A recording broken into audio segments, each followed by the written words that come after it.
I'm Sigdokari. Joining me is Strings. How you doing, Strings? Hi, I'm doing well. Redo? Oh no. Okay. Let me know. Let me know if we're like unmuted. Okay, we're unmuted now. Okay. Okay. Oh man. Okay. Welcome back to Ludi Tonight, everybody. I'm Sigdokari. Joining me today is Strings. How you doing, man? How are you? Hi, I'm doing well. Really excited to get into this Div 4 match. Things Heck are heating up here in Week 3. Yeah. We have EP versus Magnolia for y'all tonight. Magnolia, make sure, chat, it's spelled with a lowercase m. They were very particular about it. Always make sure. But we got quite a few players that may be familiar for a lot of people. A lot of EP has been teammates before, like Devil and Cody in particular, were on Black Komodo. And some of the Magnolia players, like Cat was on Trip Hazard, have been around for a while as well. I think Brave also commentates as well. I just had a block with him the other day. So definitely some high-profile players, I'd say. What are your thoughts on Strings? Oh, definitely. Like, I particularly know EP from back when they were in low level, before they got the low ink ban. They made a crazy run last Super Jump that got some, like, really good results in, and that was the first time I, like, noticed them as a team. They took a bit of a hiatus after losing Season 14, but now they are back in for this action here in Season 15. Yeah. Yeah, well, it's good to have them back, and, you know, congrats on both of them making Div 4 so far. We're about to see what these teams can bring to the table as we move on to the map list real quick. We're going to start off on Clan Blitz. I forgot the map already. It is on Scorched Gorge. Good old Scorched Gorge. If you manage to get the right special in top mid, or like a good decent backline, that's like a huge sightline on Scorched Clams here. So I'll be interested to see what they bring in for that. Yeah, heck yeah. After that, we're going to go to Tower Control on Sturgeon Shipyard. But, like you were saying, what specials can we be looking for here on Scorched Gorge, Strings? First thing that comes to my mind is like a good decent crab tank to like get those sightlines in, or as per usual, like the Trizuka is also like huge for like making sure locking down the left routes to basket. That's not as taken as much. Or you can go up the ramp. You can also hit that ramp there with a well-placed Trizuka. So basically, securing top mid and making sure the other team has top mid, doesn't have top mid, is going to be huge going into this match, and this map mode in particular. Yeah, a lot of that can be sort of controlled through specials like we were just talking about. Like you said, the Trizukas are great for taking that space, getting people out of it, and especially if they're retreating on the grates, you either have to like full commit to a drop where you're dropping really slowly, or you're just a sitting duck for an easy Trizuka shot. Exactly. High risk, high reward spot right there. Yeah, and same thing with the crab tank. It's great at holding space if you're just trying to stabilize for your team. I think we can expect to see a couple of those maybe. And obviously the ever-present Snipe Rider with the cool Tacticooler is going to be huge on this map. Ah, yes. It's a very large map from getting from spawn to mid. So having a Tacticooler to help speed things up, usually Snipe Rider, I would expect to see some Snipe Rider, as well as other Tacticooler options as well, but pretty much Cooler is a must on this map, I think. I would agree as well. I think Cooler is also just a must on really any map. You know, it enables you to... yeah. Yeah, it enables you to do so much already with, like, you know, the super jumps, the special saver, the quick respawn to mitigate, like, the downtime you have after deaths. But especially on this map, like you said, it's so big, and there's so many, like, things you can, like, places you can go, things you can do there. I'm thinking, like, if you go on the grates, you really want to have some good run speed for it, and if you don't really build it, Tacticooler is a great way to deal with, or to work around, I guess would be a good way to put it. Yeah, run speed, not everybody has a couple chunks of run speed on their gear, so, like, having a Tacticooler to give that boost, especially if you're making a break for it for the left routes. Yeah, I can see Tacticooler being very useful there. Yeah, I agree 100% all the way there. As we are just still waiting up real quick, we're just waiting for a couple extra selections here at the end. We will be in the match in just a quick second. I'm so freaking excited for this, man. Oh my goodness. Exactly. I'm particularly excited that Magnolia has gone undefeated 2-0 in this Ludi season so far. So I would be interested to see if they're able to continue that streak, or if EP is going to break it. EP going 1-1. That's a solid record so far, and we're in. Oh well, I'm not sure if we're all the way in. Oh, that's unfortunate. Well, we Splatoon That's kind of 3 tough. moment. $20 a year, baby. Oh my god, I love Nintendo Switch Online so much. Let's talk about. Oh, Switch overheat. Okay, that's rough. Oh, That can yeah, definitely that happen to also some of those older happens. Switches, especially. Yeah. Yeah, if anybody's playing handheld, that is also a huge thing. Oh, true. I completely forgot that people play handheld on this game. I haven't done it Yeah, in so I long. don't play handheld personally, but like I know a few people who do. And Yeah. yeah, like Switch overheating is a huge thing that happens for handheld players. So props to handheld players. You're stronger than I. If I had to worry Honestly. about Switch overheating all the time, oof. 07s to them. But let's talk a little bit about some of the comps we were just seeing there. No Snipe Rider is the number one thing. I mean, we were kind of hyping it up for this map, especially just for it playing around top mid. But heavy edit spotting is also another one that can take advantage of those grates really well. I mean, Definitely. yeah, and it builds run speed if it wants to too. So it's kind of a double whammy there. Oh, definitely. Having like a more mobile, like cooler option that isn't as like frontline as like say an NZAP, so like had it being that like healthy medium there, like I can see exactly where they're going for, like giving more flexibility when moving through positions, which clams on this map runs fast and it's a large map, so having that mobility compared to Snipe Rider, I can see the thought process behind these picks. Oh yeah, for sure. And then it's also really good at supporting some of those lower paid output options that we see, like EP Dreepy was running a vanilla Tri-Slosher and a custom range blaster, you know, weapons that we really know that don't paint a lot, especially that Tri-Slosher. It doesn't have a bomb either to work with, but it has some really strong specials like that. Inkjet is incredibly good, and we know how good Kraken can be on Clan Blitz even after its reworks. Oh yeah, especially going up and holding the specific like that chokehold before basket is a really like narrow area. So being able to like hold it with Kraken, I can see the thought process there. Now, what is particularly interesting I've noticed was the Junior coming out on the other side. That's not something you see very often, and especially the Junior with Bubble. That is probably an answer to Trizuka. Yeah, if you can position it aggressively enough, you can kind of put the bubble like right in front of where you want to be, and it acts as a pretty large shield around where you want to go. Like if you want to push that Junior in just a little bit past the basket, for example, it seems like it'd be pretty good at just dealing with Trizukas and keeping the rest of your team relatively safe here. As we load back in, let's see what that fourth weapon was. It was a 52 gal. All right. Really solid frontline, especially for Magnolia right now. Something that their comp without it would probably need a lot of. Oh, definitely. With the Junior and the Machine having like a solid 52 gal for like aggression, that would be very good. And we have area 52 gal here, trying to take that top mid, like we were saying, going on the left, making sure to skirmish and take that area over there.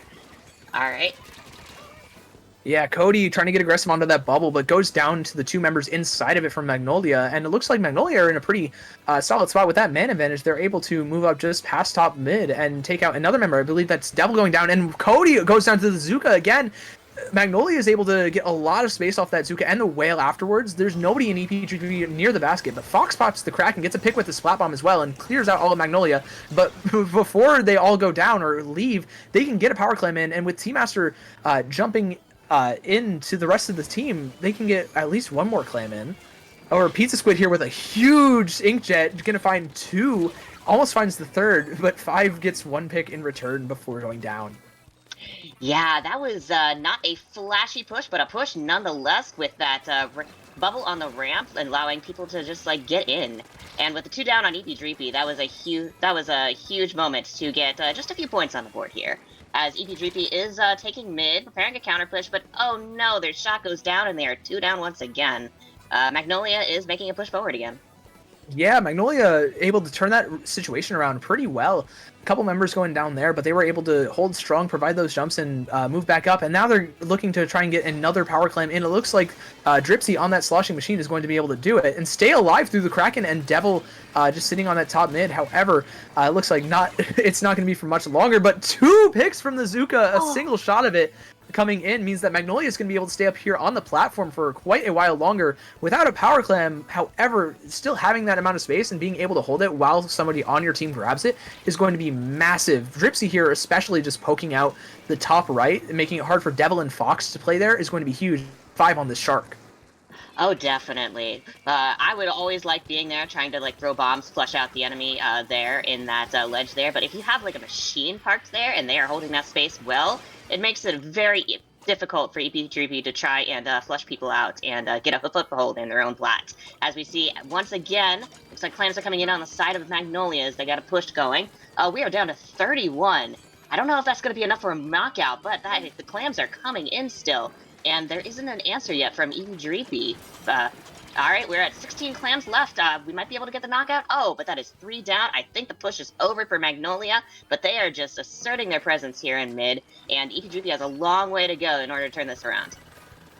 Yeah, Magnolia setting that pace early and keeping it going for the first 3 minutes is huge. They're at 10 points left with a hefty penalty, albeit, but with with a little under 2 minutes remaining, it's going to be massive. And finding that pick onto Pizza Squid with the splat bomb is going to be a great catalyst in turning around the fight here. The members of EP3P are going to have to back off, and now Fox is forced to pop Gravicon just to hold more, but Dripsy in this top right is going to be safe from it. Finding some solid picks. Fox is out of the Kraken now. Will they be able to find the pick on the Dripsy? No, not in time for multiple members of EP3P to go down. Fox is also going to have to jump out, and Pizza Squid goes down here in Fox's stead. And now Magnolia is still just on this front plat of EP3P. This is looking like a really dominant game for them so far. Absolutely, as the Tri-Strikes come out from the machine, further pushing back EP3P. We see Fox kind of flank around here, but a bit too late, as it is 2-2 here. We have 7 clams. We just need about 3 clams left. Are they going to be able to get it in? There's 1 clam left in order to get this knockout, and they do. Magnolia does take game 1. Wow, just kind of a masterclass all the way through from Magnolia there. Really solid stuff. They didn't really let EP3P get anywhere past the middle of the map. Staying alive, providing all those jumps, and making sure when they went down, they at least had the cooler there. Really solid play from them. Exactly. Very solid play. And even when the basket ended up closing, they did not retreat. They did not all retreat to get more clams and get another push going. No, they held that area, and it just EP3P was not able to get through that defense in their own plats. Yeah, and I will say these specials coming in for Magnolia, they were timed incredibly well. I mean, we saw the Zuka and then the Whale immediately after. Fox had to pop this Kraken just to try and force as many people out as possible. But Team Master was able to draw all the members of EP3P in the one spot and enabling Magnolia to kind of just move up, score an extra clam, and just maintain a little bit of the space slightly better. And as we see, it's just 5 left here. And that was enough time delay and another trade in that fight, where they were able to hold a lot of mid. This Zuka on the defense, though, was monumental in just getting EP3P kind of back in the game a little bit. But unfortunately, it wasn't enough. As we see here, again, Magnolia with a bunch of clams, they really controlled the whole map and, by extent, the economy of the game. And we see, they're just getting so aggressive with these specials, getting the power clams in early and often. Definitely. Definitely showing that they are undefeated in this Ludi season for a reason. They are not going to make it easy for EP3P, but we can see things turn around here, as our next game is going to be Sturgeon Shipyard. This is one of the ones with a smaller tower, I believe. Yeah, it's got that shorter tower. In some places you can actually jump up on it. So that can be sort of some interesting little scenarios you can get yourself into. And I want to note a couple things. Those AoE weapons on both sides, the machine and the range blaster, are going to be menaces on this map just all the way through. Oh, absolutely. There are so many angles and crevices that you can exploit as both a bucket and a range blaster. And I'm looking forward to seeing how both of these teams take advantage of that. And especially with the smaller tower, more specials can try and take control of that tower as well. We're probably not going to see it, but the first thing that pops into my mind is, Ultra Stream is actually very good on this map. But we're going back into this, and we are Magnolia 1, EP3P, and we see two Rapid Two Blue Rapids? And Devil on the Charger, Rapids. there it is. All right. Okay. All right, well, we see a core. Yeah. Yeah, I think we know where that charge is going to be in this rollout, trying to get that snipe there. As there it is! On either side, and we're getting picks already. Oh my All goodness, right. what an opening from Devil and EP3P. Getting that first pick is huge. Now they're forcing 5 and Dripsy, I think, all the way back into the courtyard. And they're going to be able to get this first tower push going. But now everybody's back up on the side of Magnolia, and with Azuka here, it's going to be a little bit tougher EP3P. But as I say that, though, Fox finds the pick, gets traded out, but back with Cooler really fast and Kraken at the ready. It's just Pizza Squid remaining, though. Finds one, trades it. But Magnolia is going to try and turn this around to get this tower push with both blasters. Absolutely, and with one of them with a special going on, and manages to take the lead as both blasters are on near tower. One of them pops the inkjet in order to get this checkpoint going. Just beautiful coordination of specials on the side of Magnolia as ED Dreepy are once again 2 down, and we're going towards second check here as they are taking control of plat here. Yeah, that Zuka from the top snipe from Dripsy was incredible. Finding picks on anybody retreating from EP3P, getting a ton of chip damage onto their cooler as well. Really solid stuff, and that's just enabling so much of this staggered pressure from Magnolia. EP3P is finally going to find an answer to it with the Kraken from Fox and Cody moving in to help out, but they're still quite far behind. 87 to 6 points remaining. Not really a spot you want to be in with 3.5 minutes still on the clock. Exactly, as we see an inkjet battle that unfortunately EP3P loses. Teamster is trying to get Cody there. Okay, as the tower is once again going forward. The check is already gone, but tri-strikes from Devil end up scaring them off a little bit. But this is going to be okay. We are staggered 3 down on the side of Magnolia. This could be EP3P's chance to take back their plat and push the tower back into mid. Yeah, it looks like they can get a lot more control off this than just their plat. They might be able to get all the way up into mid and possibly a pick. If they get a pick, then they'll be able to move all the way up to start a push of their own. It looks like they're going to try and position towards it with Devil moving relatively far up here as well, but that's not the focus of the game right now. We got 4 members strong of Magnolia trying to take the fight to Cody, and they do so successfully, trading out both members of the Zap. But Pizza Squid goes down on the side of EP3P as well, with two specials up on the side of EP3P, though. It seems like they might be in a pretty good spot for another defense here, being one of them being tri-strikes. But as I say that, Devil does go down. Fox has to pop this Kraken here. With Cody going down behind him, this is going to be a really, really difficult situation for EP3P, as well as 5 finding some great chip damage and forcing all the rest of the members of EP3P back, allowing Magnolia to set up for another push. Yeah, and they've got specials on the line to help them with that push too, as an inkjet pops out on the side of 5. Will they manage to get the pick here? They do. Okay, causing havoc in the court on the left side while the tower returns back to right. Cat is causing problems with the Blapid, pushing Devil back. And got Cooler on the line. Oh no, we're going to be right back even if EP3P ends up helping getting those picks. All right. Got Devil down and staggered 2 down on the side of Magnolia, but they are still holding plat there with the machine causing problems on that ledge. Managed to get a pick here. Will they be able to get a double? They do. EP3P is 3 down. Magnolia is returning to push, hopefully get that knockout. Yeah, and they're in a really good spot for it with the Pizza Squid going down again. Fox having to pop this Kraken, though, being the name of the game on the defense, just forcing all the members of Magnolia away from that tower and back pretty far, allowing EP3P to survive. And Devil with the pick on the 5 is going to be huge here. Can they find a second on the Team Master? No, not quite. But they have the strikes at the ready to help the team push into more space. Going to use them towards that tower. And Cody and Pizza Squid are going to find the pick onto the right-hand side of the map, just trying to push back in. Team Master, though, is going to try and get aggressive onto Fox here. Not going to happen. And there's a full wipeout on the side of Magnolia. That means EP3P is going to be able to get a push going finally in the last minute of the game. Let's see what they can do with just the pack up. Oh yeah, those tri-strikes were huge and taking control of mid and helping with the fights in order to get that wipeout. As first check is about to fall here with Devil on the tower. Got an NZAP causing problems there in front of tower as Zuka's coming out. Okay, but the tri-strikes making sure that the Zuka is there, but unfortunately Devil falls on the tower. EP3P is all right. That is staggered 3 down on the side of EP3P as Magnolia gets their court back and the tower is getting pushed back. All right, they have one last chance for a push. There's no specials on the line on the side of EP3P, but there is an inkjet to help with the GG inkjet on the side of Magnolia. Oh, this is tense. Oh yeah, it is. The last 10 seconds. Honestly, if EP3P get a solid set of kills here, they could really turn around fast, especially with the volatility of the sniper. But with the pack coming out, and I believe it's Team Master getting on the tower, they're not even going to get the chances. Magnolia goes up 2-0 in the set. Ooh. Oh, Magnolia maybe 2-0 right now, but that was a really close game. Absolutely props to EP Dreepy for that last-minute push there. Ah, what an exciting match. Yeah, Magnolia controlled especially that first 3 minutes there. They were like getting super aggressive, but with this wipeout, EPG was finally able to get something going here, and they really made Magnolia pay, getting all the way to the second checkpoint. That's pretty solid, but with the Zuka coming out from Dripsy at the very end, it kind of just shut the nail in the coffin with Team Master also kind of going crazy on that tower. Oh, definitely. I didn't think that the double Blapid would work. But I think Inkjet is just the right aggressive special to make that the double backline can work like that. And, well, Blaster's on tower control. I'm never saying no to that. Oh, yeah, of course. If you have double AoE, I think this is the best mode for it.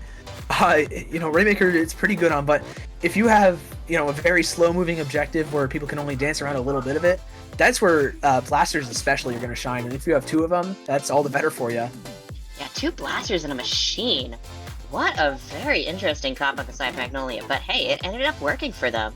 But I'll be interested to see what they bring in next. I have no idea what they're going to be bringing in next as we head to Undertow Spillway Rainmaker. Really a classic Rainmaker map, only better with the new stage updates that it's gotten recently. Yeah, this has been kind of a classic, really coming into the fondness, I guess, of Splatoon 3 players.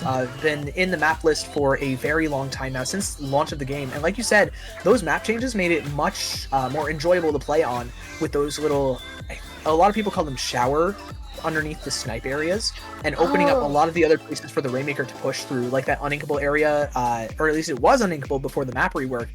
Super massive changes to make the flow of Rainmaker on Undertow Spillway a lot more consistent, I guess. Yeah, you have a lot more room to breathe when you're pushing that, even that right check, but especially that left check, which is what most teams go for on this map. Because you can get that easy right check depending on the situation, but it is very situational.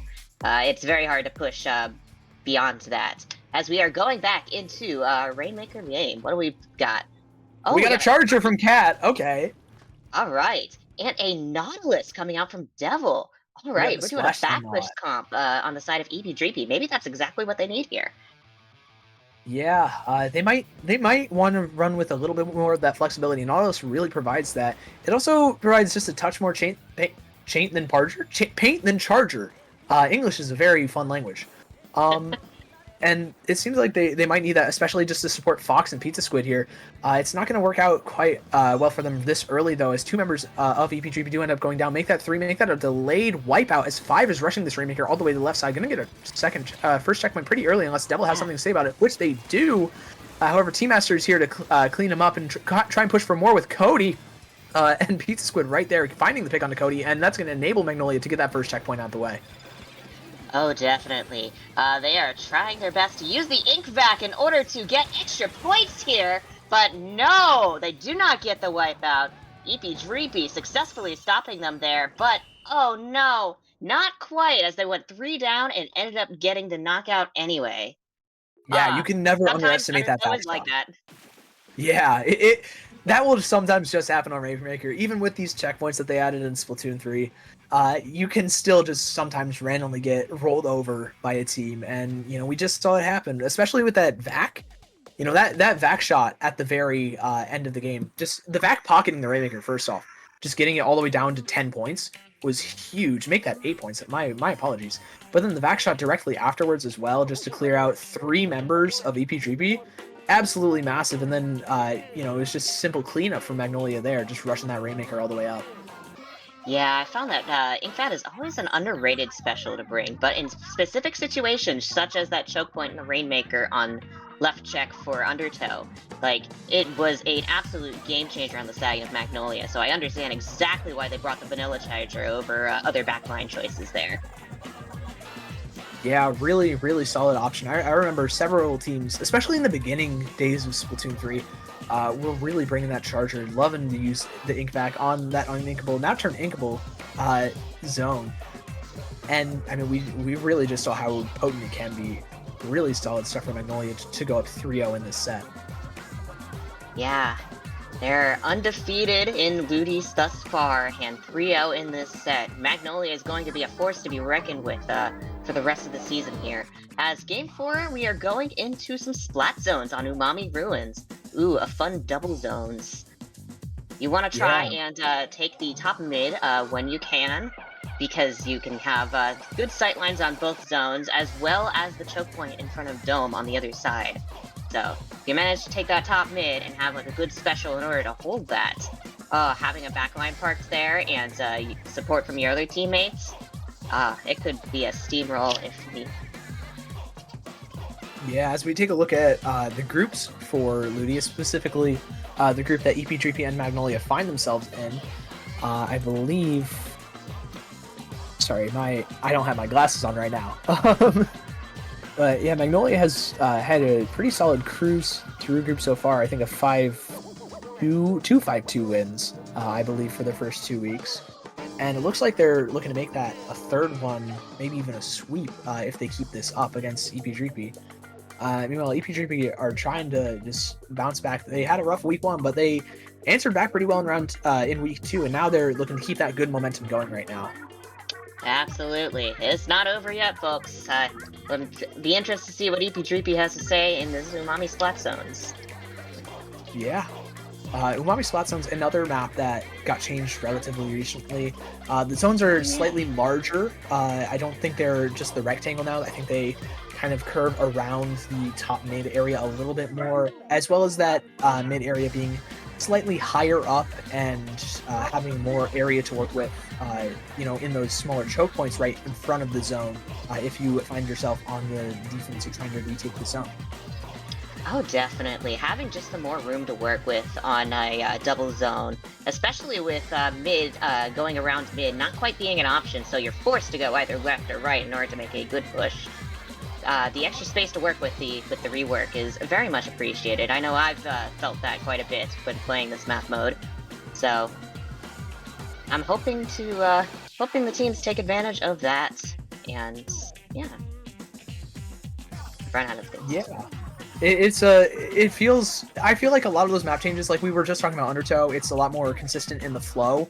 It definitely feels a lot better to play than before the changes. I think Umami is cut from the same cloth, really, where you feel like you have so much more room to operate and it feels much smoother to play. You feel it in Clan Blitz especially as well, where you have many more options around the snipe area, just with that grate being extended a little bit, having a little less cover there as well, so it's a bit less safe. And the grate in front of the snipe is also amazing for poking out into top mid if you're not one of the longest range weapons in the game. Oh, absolutely. It's a subtle change, but a very much appreciated one in Clan Blitz in particular. Be interesting to see if it gets used in Splat Zones here. But yeah, it's more than just the backline is able to stand in that particular area and make some difference in fleshing people out of the particular plats and getting a good push going. Yeah. Honestly, I don't know what weapons we're going to see here. I mean, we've seen a pretty wide variety, if I do say so. I mean, especially on Magnolia's side, we saw Double Rapid, we saw Vanilla Charger. I mean, what next do you think? What do you think we're going to see next? Yeah, the Junior honestly, too. I forgot about that. The flexibility of Magnolia's comp here, oh, the sky's the limit. Man, I would love to see the Junior come back again because I enjoy the Splattershot Junior. I think it is a very fun support weapon. And having that extra paint and as well as a bubble to hold on to one of the zones, that would be very interesting to see. And I love pressing the R button as well. I'm sorry. I feel like a lot of that Junior love, I understand it. It's a pretty fun weapon. I used to play it a little bit myself as well. But man, giving that thing a 10% larger ink tank really does not help me enjoy the game better, at least. I'm sorry. I quite like throwing bombs. I do that's it a fair. little too often when playing Might and Zap. Yeah. No, I get you. Man, yeah. And you can quad bomb after the if you like pop bubble halfway between. It's a really strong combo, even if you want to do that. Oh, definitely. Shout out to the Splattershot Junior. And the Custom Junior. I honestly prefer the Vanilla Junior to the Custom Junior, having played both a little bit.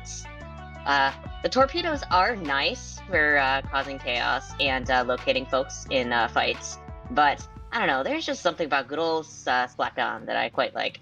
And we You know are what? going into Umami Ruins. Let's see what they bring. A Snipe Rider Snipe Rider and a and a V Junior. bucket. There we go.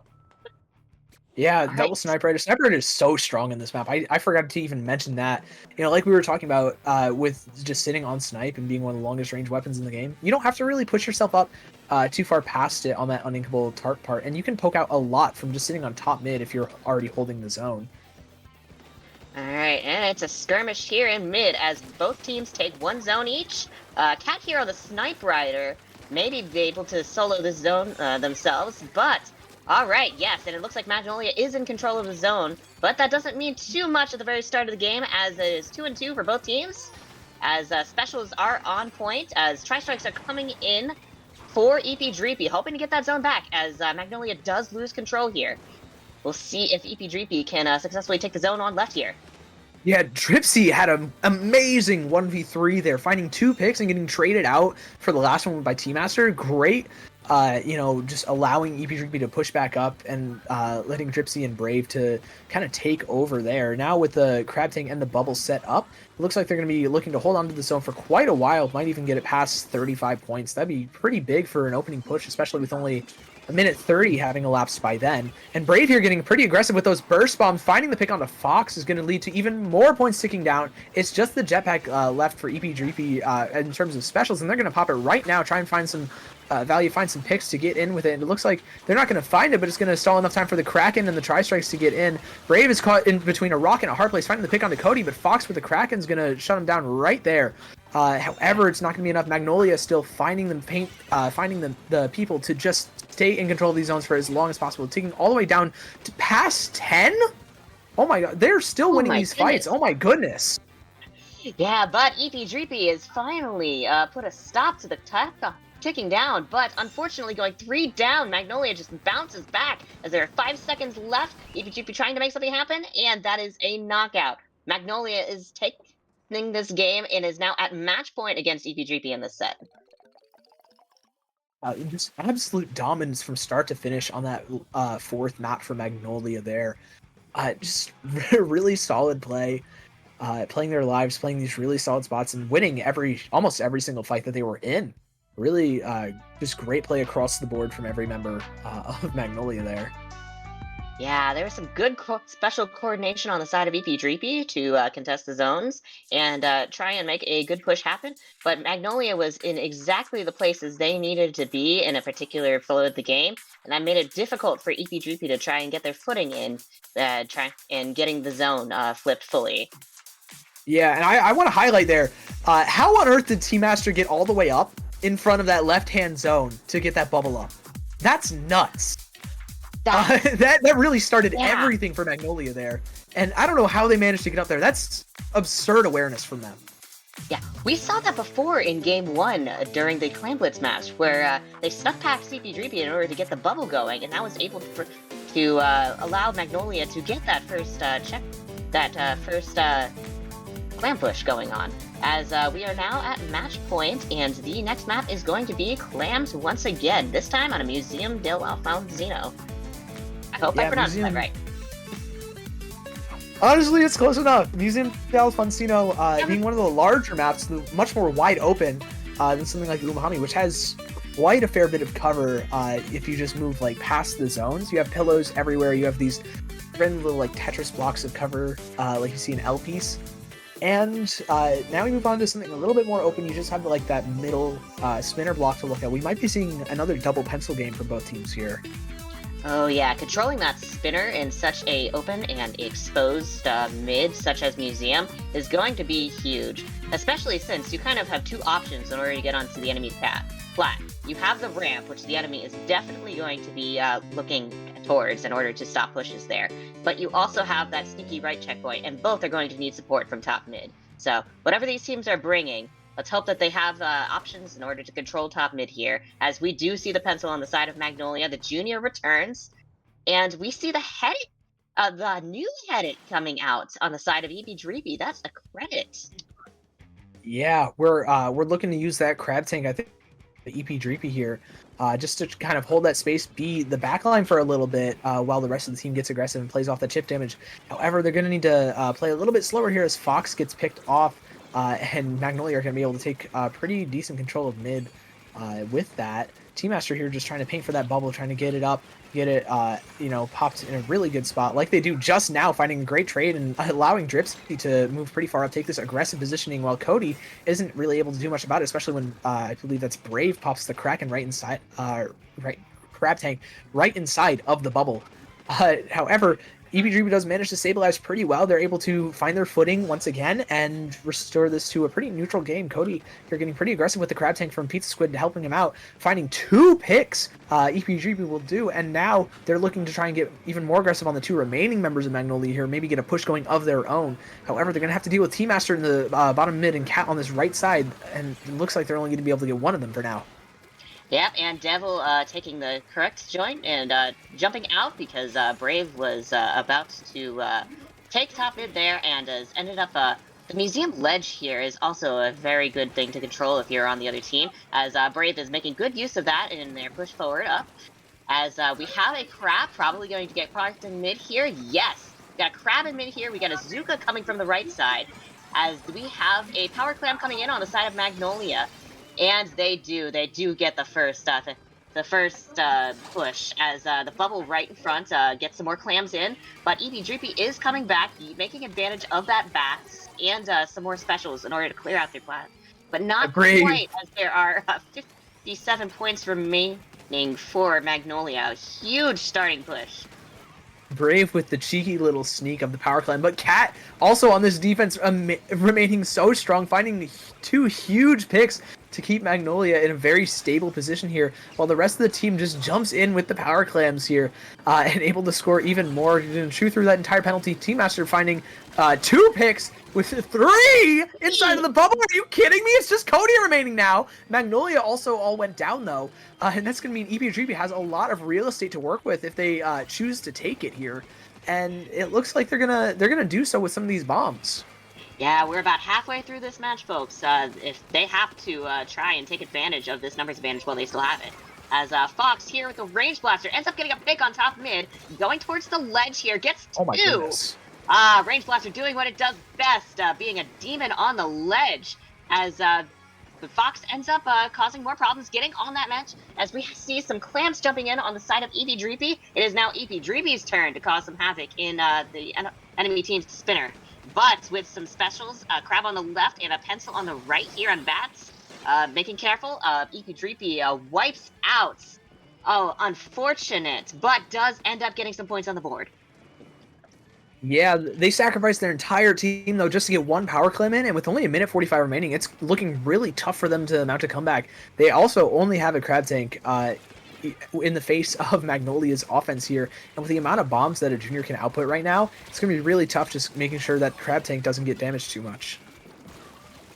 Absolutely, and there's the bubble once again in a pivotal spot, as the junior ends up getting the Power Clam in here, as Magnolia continues another push here. Cat on the left supporting, but that is 3 down on the side of Magnolia. That might be a dead push here, and EP Dreepy has to move if they want to get more points on the board here. Yeah, it looks like they're going to take the opportunity here with only a minute remaining. Devil's going to pop that Crab just to try and force anybody out from underneath basket, but 2 members are going to be split off from it, just able to fight Cody on this right-hand side. Pizza Squid's going to have to pop that jetpack, try to stay alive from Cat's shots here, while also trying to deal some damage to the rest of Magnolia. Not going to find anything, but Cody is going to find the pick on the Cat here. Going to try and turn around to try and kill Team Master. Going to find the splat there. It's just Dripsy remaining up front, but with Brave with the Crab behind him. It's looking really tough for EPG to try and get anything going. Kind of a rough spot for them with only 30 seconds left.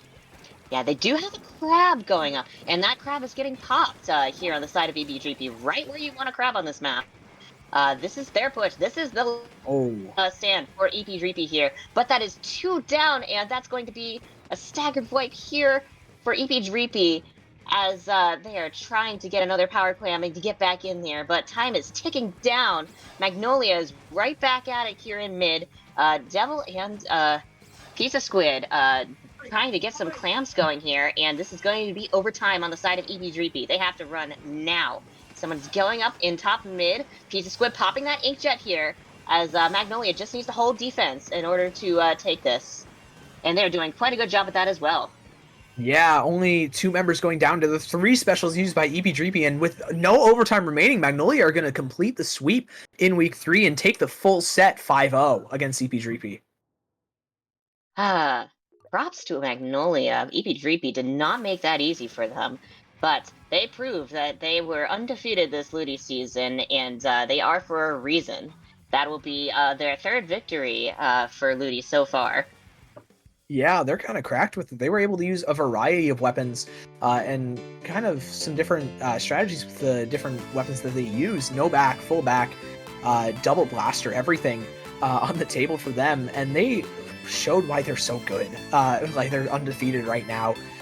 And with all this, I'm surprised they're able to hit the power basket or the power climb basket this early and this often. Team Master getting a triple here was absolutely massive. It really prevented EP from kind of setting up a push really quickly, and that just kept Magnolia in control of really the whole game. Absolutely.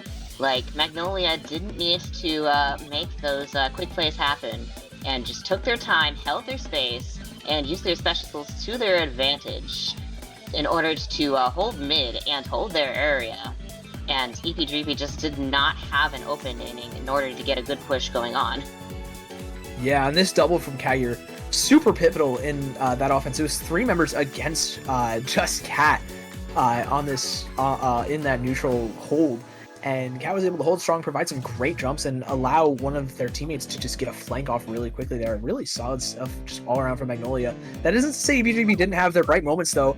They got into plat here and stayed for quite a while until I believe that was Brave popped a crab tank. Really solid stuff. They got a push going, but unfortunately, they just all wiped out before they could get anything else off of it.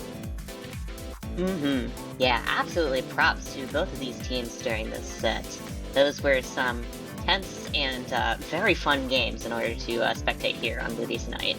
I think my personal MVP for this match is the junior player on the side of Magnolia. Those bubbles were always in the right place and were absolutely pivotal in both being a defense against Zuka and also putting them in an offensive spot so that their teammates could safely get in and get those pushes going. Yeah, Team Master had just bonkers games on Junior, and we can't forget how well they played on NZAP as well. But I really think that it was a full team effort here on Magnolia. They were able to find so many great individual plays, so many just one-off doubles and triples, just to keep themselves in control of the entire set. Really, it's kind of hard singling out anybody on it, but I do agree. I think Team Master especially had an excellent game here, or an excellent set. Absolutely. Everybody on Magnolia knew exactly where they needed to be at the right time and was able to hold space in a very good way as a team. They absolutely deserve the 3-0 record that they have right now, and I'm looking forward to seeing what they can do next during this Ludi season. Yeah, it's going to look pretty rough for them. I think they're going to have to play against Game Over, another team that has played really well. However, Magnolia has beaten a team that Game Over recently lost to, and EP Dreeper is going to play, I think that's a squid emoji, who has also been who also played against Magnolia in week 2. They lost to them, and I think they beat, I can't read in round 1. Who's the 4th team down that list? Round 1. Magnolia, squid emoji. The one that squid emoji played against. I can't see that. Megali? I can't see either, unfortunately. Oh, rip. Well, that's who they're gonna have to play against Squid Emoji next week. So we're gonna be looking to see if EP can bounce back and if Magnolia can really keep this momentum going from their 3-0 so far. Absolutely. I think that's going to be doing it for us particularly, but we have another exciting set coming up soon. Yeah, don't go anywhere. We have quite a few sets coming up. I believe after after our very quick break, we have WD-40 versus Impulse. That's going to be Fusion and Neptune casting, and even after that, we have Triggerfish Zone Supremacy versus Free Flow a little bit later. So please stick around. But before we cut to a break, Strings, where can the lovely people find you? Oh, you can find me on Twitter. My handle is StringSection, and you can also find me just in various tournament servers, either as a player or as a staff member. So, yeah, where can the people find you, Sig? You can find me on primarily Twitter at Sigdokari, but you can find me on places like Blue Sky, YouTube, Twitch, Discord, anything really. And I'm trying to play in Sendoku or tourneys as often as possible, so you'll probably see me there as well. I believe that does it for us. So huge shout out to Jorian as well, running the stream for today. I know he's got a long night ahead of him, but Oh, yeah. yeah, I think that'll do it from us tonight. So we'll see. We'll be sure to be in chat, but we'll see you guys there in a little bit for the next set. Don't go anywhere. We got another exciting set coming your way, but stay tuned.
Hello, everybody. Welcome back to Ludi tonight. The Ludi is tonight on SplatoonTourney. I'm Fusion. I'm joined here by Neptune. We have another exciting match, the second of our triple header set, coming up versus WD40 with a D.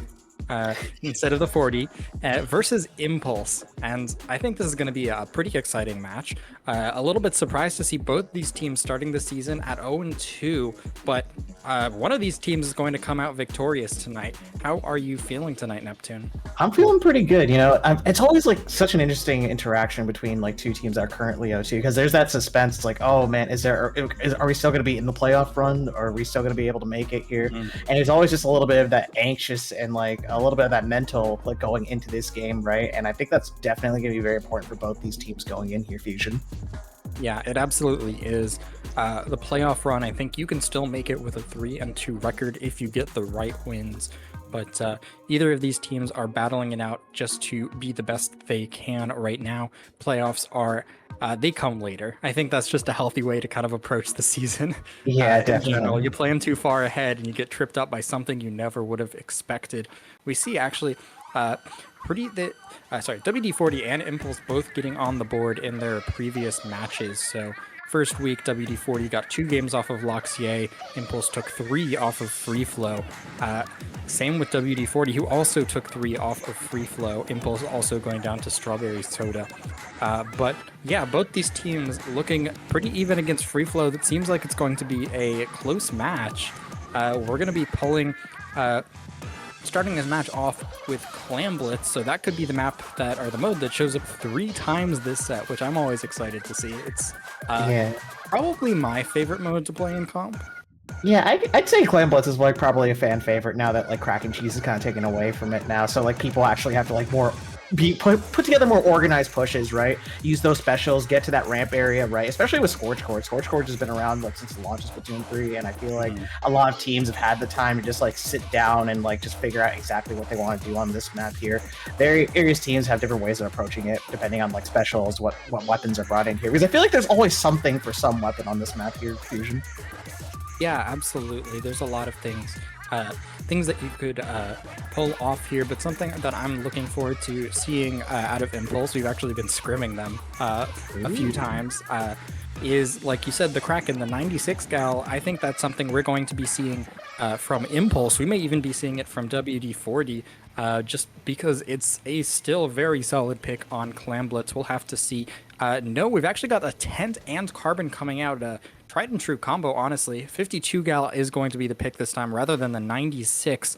I'm excited to see the tent work that DZ can pull off, see if they can lead their team in with some pushes here as we begin our first game. Yeah, definitely. The comps are very interesting, especially on WD-40's side. Having the Carbon and the Tent combo together, right? A classic combo that at time and time again has proven that it is really pretty deadly when pulled off correctly. But already he's starting this fight off in mid right now. One member of Impulse already goes down here as WD-40 is looking for an opportunity. We have Drag sharking here with 7 Clams getting ready to move up here and put pressure on that ramp here while Impulse desperately tries to find a way, a scramble to get this ramp here, Fusion. Yeah, Impulse is backing up. They actually get 2 members down. The Zuka helping out. This is going to be the first push of the game. It's going to be in WD-40's favor. They get the power clam in, but those strikes, very important. Slowing down the push before the score gets to 60. That's the 2 power clam mark. So WD-40 off to a strong start, but they're still going to manage to hold down quite a bit of the middle of the map. What I want to look out for this game is the battle around top mid. We can see Dragon Sovlis facing each other off there. I think Impulse is going to have the early advantage in that just because of the slosher, but it's going to be very important as we see Sovlis taking advantage of it with that crab tank as Impulse begins to get a push of their own started. Yeah, definitely. You saw the interactions in mid right now. Just both these members are going back and forth. Just a lot of specials just being popped, but no one's really moving forward past top mid right now. As you said before, Fusion, just the battle for top mid right now is going to help dictate a lot of the pacing of this game here. And this is definitely very important for Impulse to be able to have it. Having a pencil set up there and just painting out as well as providing that chip damage for their teammates are very important here, as Kaiser's going to be stuck there all alone here, as Solvis has to slowly back up away from these strikes here. The Crab Tank is online here. Cooler is online. just generally speaking. But wait, we have Drag here, Sharking here, waiting for biding their time here. The ball does expire, but they are waiting and slowly biding their time. We'll see if that comes up with something later, Fusion. That's very bold of them to pick up clams while sharking. And they still have not been caught. They have 5 clams. They have not moved in to try and get a pinch. It looks like they might be eyeing up a push. No, it's going to be a Zuka instead from behind. They find one pick. Now the rest of Impulse is going to have to turn around and face in. That makes room for DZ to come in, move the Tentabrella towards the basket. Very nice job from Drag on that carbon roller. This is going to open up another push opportunity as yet again, Drag still sharking on the enemy plat, going to lead their team even further. There's nowhere for this crab tank to go after those strikes. This is looking great for WD-40. Yeah, especially with the Power Clam online here. A lot of pressure being put on the ramp there, especially with that Tenebrow launching in their tent and shield to be able to defend their teammates as they walk right in here. For WD-40 is just going to automatically get 2 Power Clams. No, wait, the Power Clam got missed over there. They're going to scramble for it, but unfortunately not going to be able to pick it up. Wait, there comes the edit there. Unfortunately gets shut down there, but hey, 56 points remaining in here, Fusion. That's pretty solid of a push. Yeah, again, that 2 Power Clam mark. It's I'm a little bit tired of commentators saying that all the time, but I mean, 2 Power Clams is a pretty significant milestone. Impulse still yet to get on the board here. They've just been consistently pushed back, and honestly, a lot of members at WD-40 have been sharking around mid, and Impulse has yet to punish it. They need to move up quickly in order to take advantage of that space, but need to be wary of the constant sharks that WD-40. They're doing such a great job taking advantage of the paint that DQ11 fan has been putting out. But with 2 members down, Impulse is beginning a push as Saf moves in and finds a pick. Yeah, definitely. Saf is going crazy on the slot here, but unfortunately, Drag is going to have to fight back here, smartly jumping out with the increased speed of the cooler as well. The members of Impulse are scrambling to be able to put together a push right now. 1 minute is left on the clock here, Fusion. Yeah, 1 minute left. WD-40 still in control of mid. The picks have been going in Impulse's direction, but they've yet to take full advantage of it yet.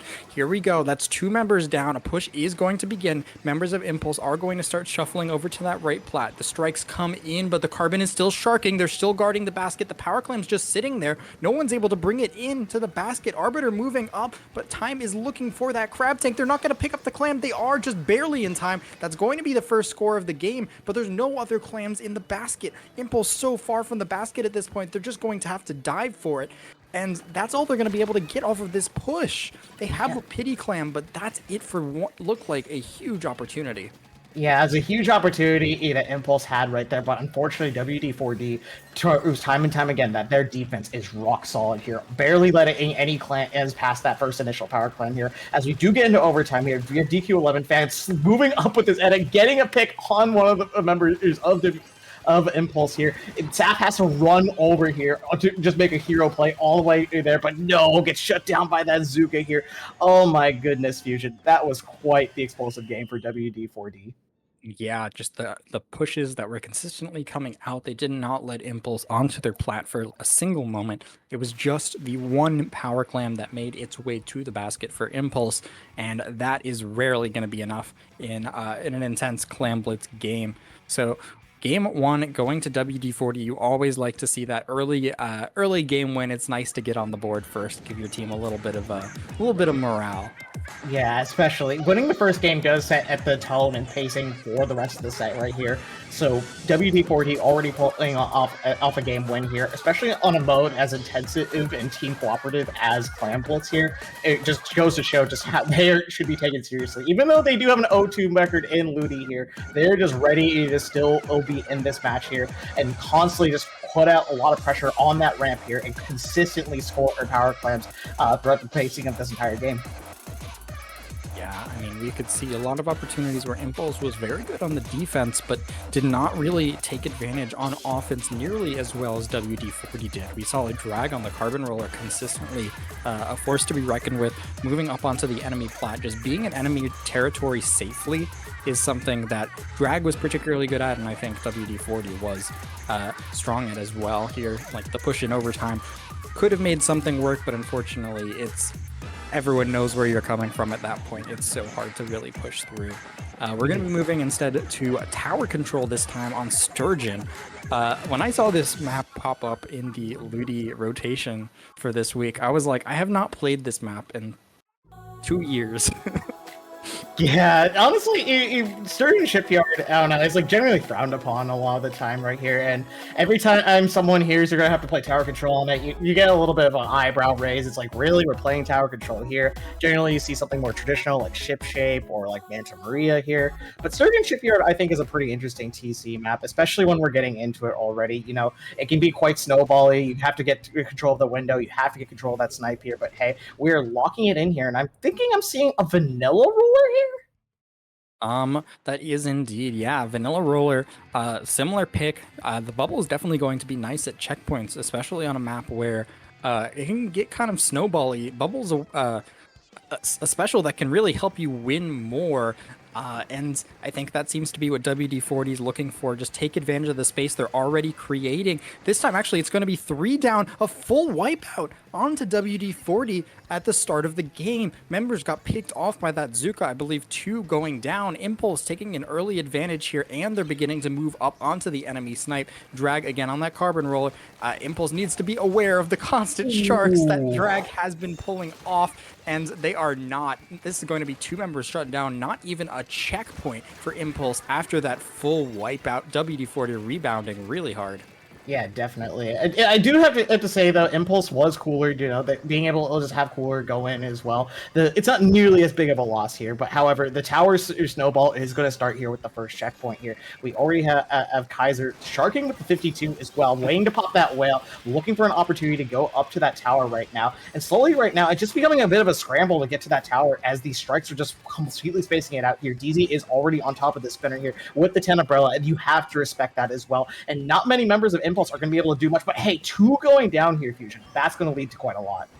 Yeah, that is the first checkpoint for WD-40, though. So the next push they have could be huge. Again, that Fight Club under the middle of the map, that's going to be safe from Kraken just because of the grates that are under there. So that's a good place to retreat to when you have that custom range blaster on the other team. So many custom range blasters have been showing up recently. Saf, I believe, pulled it out in... actually, it might have been a different person who pulled it out in scrim against us. Now Saf on that left side of the map, going to find 2 picks. That is the natural predator. The blaster is the natural predator of the umbrella, just able to shoot right over the shield, and that may pay off for Impulse here. Also a very solid pick on tower control. So Impulse moving forward. Over the snipe, actually, they found 2 picks. 1 member on those grates on the right side. Kaiser in a bit of a sticky situation, but WD-40 kind of stuck in their spawn. They have nowhere to go. Impulse has every angle locked down. The Kraken clearing the way. This is looking bad for WD-40. Impulse is steamrolling at this point. Yeah, steamrolling it would be the understatement of the year here, because with tower control giving that passive special charge, right, just constantly allowing the members to get more specials as they push further and further into the enemies does allow more momentum to be swung into their favor here, especially when they keep trading out members here consistently from WD-40. It's just there's not enough time or specials being put out here to pressure this tower here, as a lot of the members just kind of have to stack up here on this window side and look for an opportunity to stall, especially with these strikes coming out here. Yeah, the strikes are going to come out, but Impulse kind of wisely backing up, letting WD-40 do the pushing into mid. DZ trying to take back that snipe with the tent umbrella. There's 3 members lined up. It's the ideal opportunity for the Zuka. They find 1, chase 2 members back into their court. Drag is going to chase them down, but not able to find a safe opportunity to take more out. WD-40 has the tower. They have some points on the board, but Impulse is ready to collapse. WD-40 really needs to find the picks if they want to get this tower all the way to that second and final checkpoint. And this is looking really good. They find a couple picks. This could be the opportunity they're waiting for. Yeah, definitely. 3 members of Impulse going down there on defense is very crucial, especially with the bubble being put out. But no, the Zuka just barely going to be able to find these. And DZ's going to get hop on the Zuka of themselves here. It's a scramble fest for this tower here. Kaiser barely being able to contest this here with the roller hanging on to dear life, but unfortunately getting picked up. But Fusion, that led to the lead swap there, and if you're WD-40, you're in a pretty good spot right now to either keep pushing or just get on defense at this point right now. With 1 minute remaining, Impulse is going to be the one having to make a play to be able to swap this lead here. Yeah, we saw excellent placing of that bubble for the tower at the checkpoint, and then even the Zuka that came out from the tent umbrella was able to find 2 picks onto Impulse. Now, this map, no checkpoints in the way. Impulse has an opportunity to bring this back in the last 40 seconds of the game. They just need to get half of that final checkpoint, and unless WD-40 plays proactively, they're going to find themselves a little bit stuck here. Saf is going to find a pick with the Kraken. This is looking like it could go either way as we're going to head to the final moments of the game.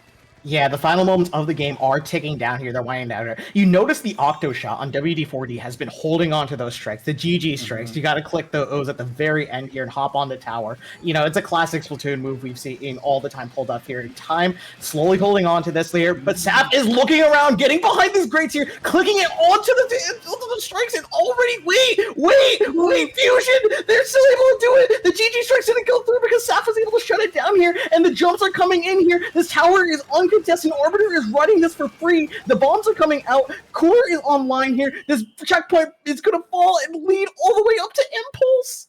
Oh my god, that scrap in overtime. The strikes came out on the tower. It forced members of Impulse off of it. We saw both members of WD-40 and Impulse running for the tower, and I think, unfortunately, the roller not able to climb the tower faster than Impulse. Impulse able to take it all the way back in overtime. And with that, it's 1 game apiece. Oh my god, Fusion. I am at a loss for words for just what just happened there. It just Saf recognizing that situation I was pointing out there. Hey, the strikes are literally the thing that's going to threaten this tower push and prevent it from going forward in those very last minutes of the game here. So literally, the last thing they could have done is go for a hero play, try and shut it down there at the very last second as well to be able to continue to push forward. And it just happened to work out there as WD-40 just basically had to scramble at that point to make something happen and prevent the tower from lead swapping at the very end there. That was just absolutely insane.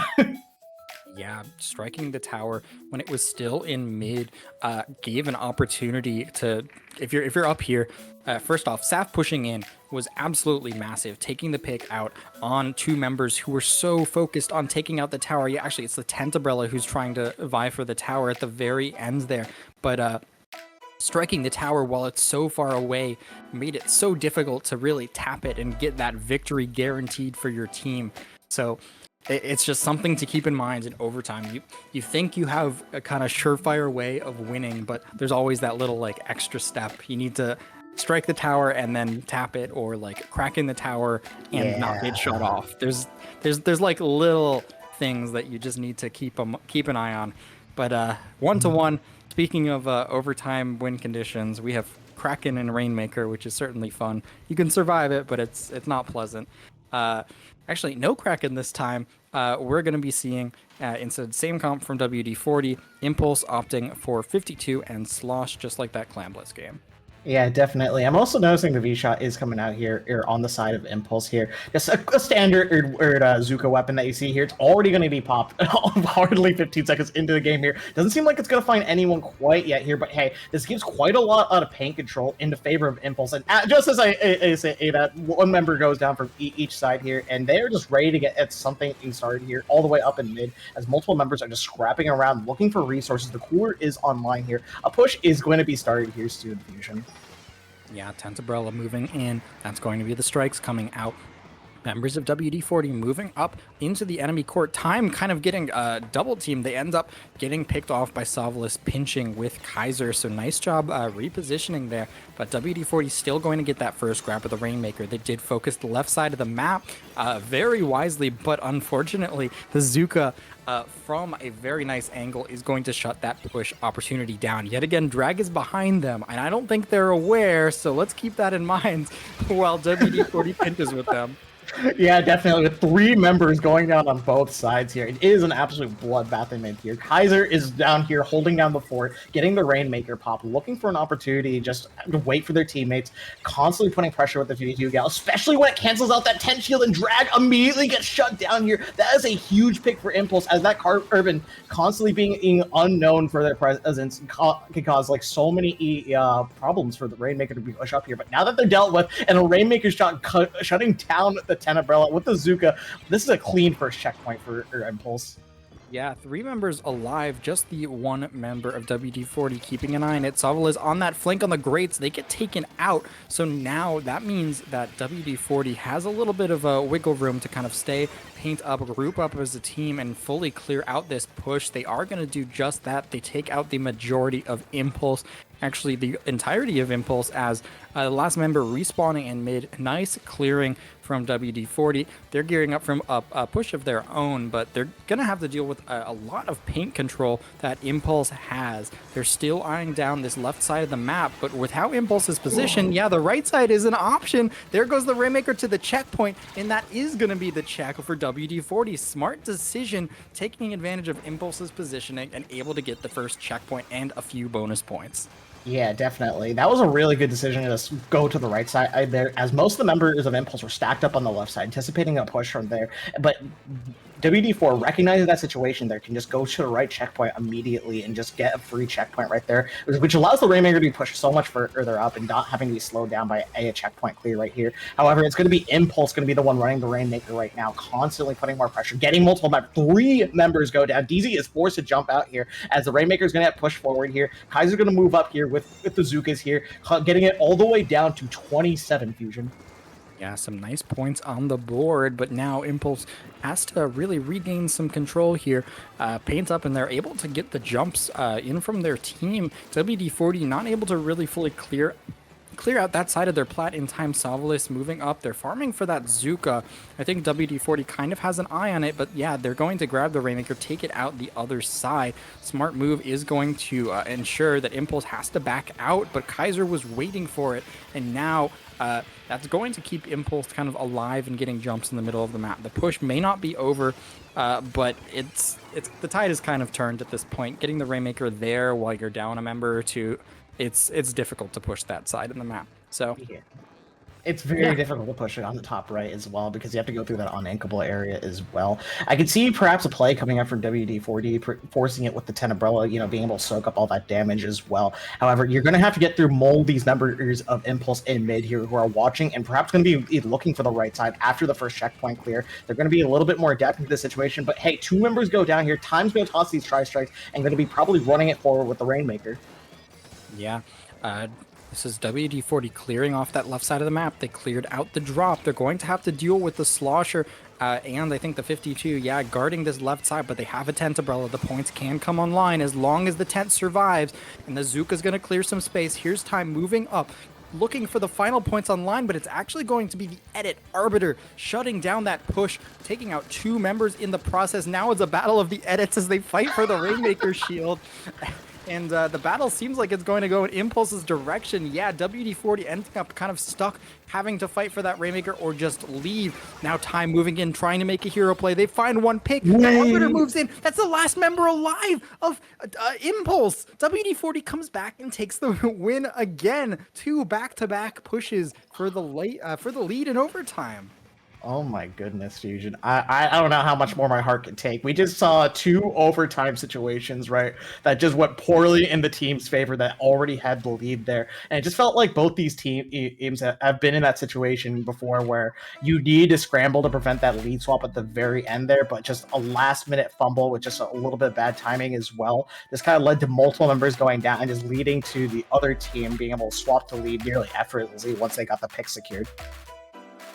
Yeah, I mean, this opportunity, we see the full team of Impulse alive at this point. What did they go down to? It looks like the member that moved over that top side was that, yeah, it was Drag on the roller who got behind the members of Impulse. And the last member alive was taken out by DZ and DQ11 fan clearing out that way. So nice job kind of just holding strong, being patient in overtime. It's very easy to get kind of impatient with the Rainmaker, so nice job. WD-40 coming back into the lead in this set. Yeah, definitely. WD-40 had a little bit more patience there at the very end. I felt like Impulse members had, I guess you could say, the impulse to move up a little bit here and just shut down that Rainmaker push immediately. But however, they did have a little bit more space to move out of wiggle room right there. However, just the little bit of that overtime pressure, as well as just seeing that giant scramble and like the roller getting multiple picks, just kind of forced them to like, hey, we need to do something about this Rainmaker real quick. Otherwise, they're going to swap the lead there, which led Impulse members just to fumbling it a little bit too soon there and just going down, leaving WD-40 winning the patience game and just pushing that Rainmaker forward there, Fusion. Yeah, I mean, just the flank over the grates from Drag definitely was a big player in clearing out that space. We've seen Drag make some very nice plays throughout the first couple games of this set. We're going to be moving on to our next and final mode, which is Splat Zones on Umami. Recently reworked. I think that I'm not sure how I feel about the rework. I feel like Umami is just slightly different now. I don't know whether it's better or worse. It's just a little different. Yeah, there's just a little bit more access in the top mid right now, as well as just a little bit more cover for the defending team, so it's not nearly as lockout heavy as before here. A lot of positive changes here. A lot of the community seems to like this one, and it's been being played around in some other modes, but zones is a true mode here. You know, you have two zones here. You have to hold both of them to get these points ticked down here, as slowly but surely Impulse members are making their way up, gain control of top mid here, as Arbiter has these full charges of the heavy edit, ready to shred through this tent shield here. But no, it's going to be WD-40 constantly putting up pressure here, looking to cap the zone here, setting up this 10 umbrella, looking in for those sharks, clicking their Zukas. I'm just left speechless here, Fusion. Yeah, that's going to be some nice plays from the 10th and the Inkzuka from DZ there. Now members of Impulse stuck in that pit, WD-40 pushing them all the way back to the pit and they're flat. So Impulse actually managing to stay alive. That's kind of the power that the 52 with the splash wall can provide.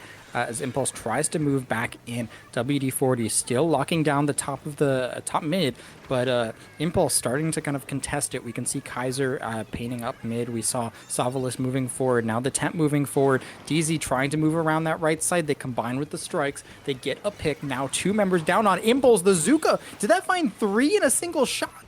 Oh my God. I think that was 3 in a single shot here. Savalis. My goodness. That's yeah. insane. Oh, baby, a triple. Oh, baby, a triple indeed. Zuka fans in chat are going to be very excited. The Zuka haters are going to be very upsetty spaghetti today. But Drag is going to sit this way, going for the the charging plays here, trying to move up with their team here. Right now, no one's really had so much control of the zone for a significant amount of time, where a lot of points are scored right now. It's just a back and forth. It's like a pendulum, Fusion. Yeah, both of these teams have kind of pushed each other back to like the pit, to the plat, but nothing even resembling a lockout at this point. We can see WD-40 guarding the zone. The 10 gets taken out. That's a big roadblock that Impulse needed to get past. It's 3v3, 2v2 now on either side. Both of the edits with most of the paint are still up. The zone is going to get neutralized. There's time coming on top of this 1v1 situation. That's going to help WD-40 get those jumps back in, start taking some paint control in the middle of the map, but top mid going in Impulse's favor. This cleaned up by DQ11 fan. Really nice backup there. That's going to enable WD-40 to likely get a recap here and continue ticking down their timer. Yeah, definitely. The timer is ticking down here. You know, WD-40 has gotten quite a number of points on the board right now. The Zuka is coming out here. A lot of pressure. Zuka for Zuka here. I love these Zuka interactions here. If you're just constantly being able to see who can get more value out of their Zukas there. But I don't think we'll ever see another triple Zuka there, especially with DZ moving up here slowly but surely, pushing the other members of Impulse back to their spawn right here, slowly regrouping here, trying to find something to do, try and look to get the zone here. However, it's just a little bit too difficult, especially when Drag runs in, but no one gets punished. Yeah, Arbiter, really good job. I think they found 2 or 3 there, locking it down. The Zuka, oh my God, Sov Zukas this game have been crazy. Finding another pick over top mid. Now this is going to be what looks more like a lockout situation. Impulse has the lead. The timer's ticking down. There's no specials for WD-40. Now they have strikes. That's going to contest the zone. Just over a minute left in this game. It's going to be WD-40 trying to recap the zone. They're going to probably try and neutralize it just before the lead here, but Sav locking the edit. That's most of the paint down on the right side, even finding a pick. That's going to be lead for Impulse. That was absolutely insane here. It was Tri-Strike for Strike, Zuka for Zuka, but eventually Impulse is going to be the one leading the charge here in the point economy right now, having 24 points, nearly 20 points down to tick here. Well, WD-40 is able to flip it out here. You're going to have to burn through some penalty points here as DZ is going to move up with this 10 umbrella here, grab that cooler, move up slowly but surely here. Now Impulse are going to be the ones on the back foot here. They're going to have to find a response here. Zuka's going to be online soon. This is do or die now, Fusion. Yeah, Impulse hoping to tie up this at WD-40, trying to pull off yet another, swing at the end of this game. The specials are going to start coming out. Drag trying to clear off top mid. They're not able to find any picks immediately. Impulse beginning their push in. The Tent Umbrella coming to contest it. They have the entirety of Impulse challenging that Tent Umbrella. That's going to end up pinching with a Drag on the Carbon. Now it's a 4v2 situation. WD-40 has the lead. The timer is ticking. One of the zones is in Impulse's favor, but WD-40 is going to be able to recap it. That's 3 members down onto WD-40. Is Impulse going to be able to cap the zone before time runs out? They are just barely 2 members on WD-40 down. Yet another pick as well. It's going to be another push in overtime. Is Impulse going to be able to bring it back again? We'll see how history repeats itself. Now, history has told me that the team that already has the lead is going to somehow find a way to flip it and just immediately have just that here. But hey, in the last moments of overtime right now, you got to be able to do something to get at least one of those zones on Umami to just be able to stall out the timer as well as find this. But no, 3 members of WD-40 have gone down here, Fusion. There's barely any time left. Something needs to happen soon. Yeah, but the members of Impulse are all gathered up forward. Yep, 2 of them in the zone. The zone gets painted because they ended up dying on the zone. The roller, yet again, Drag ending up taking an off angle, helping pinch the members of Impulse. The deaths in the zone end up biting Impulse. That's going to be WD-40 hanging on in overtime thanks to a very quick recap with time running out. I just can't comprehend this here, Fusion. Just so much back and forth between these two. You can really see just like they're looking for every inch they can take, just try any advantage as well here. And it's just these explosive pushes that occasionally happen, like these random events. It feels like I'm playing Chance Time in Mario Party or something like this, and just completely he just shuts down one team entirely and just allows the lead to be able to be swapped right here.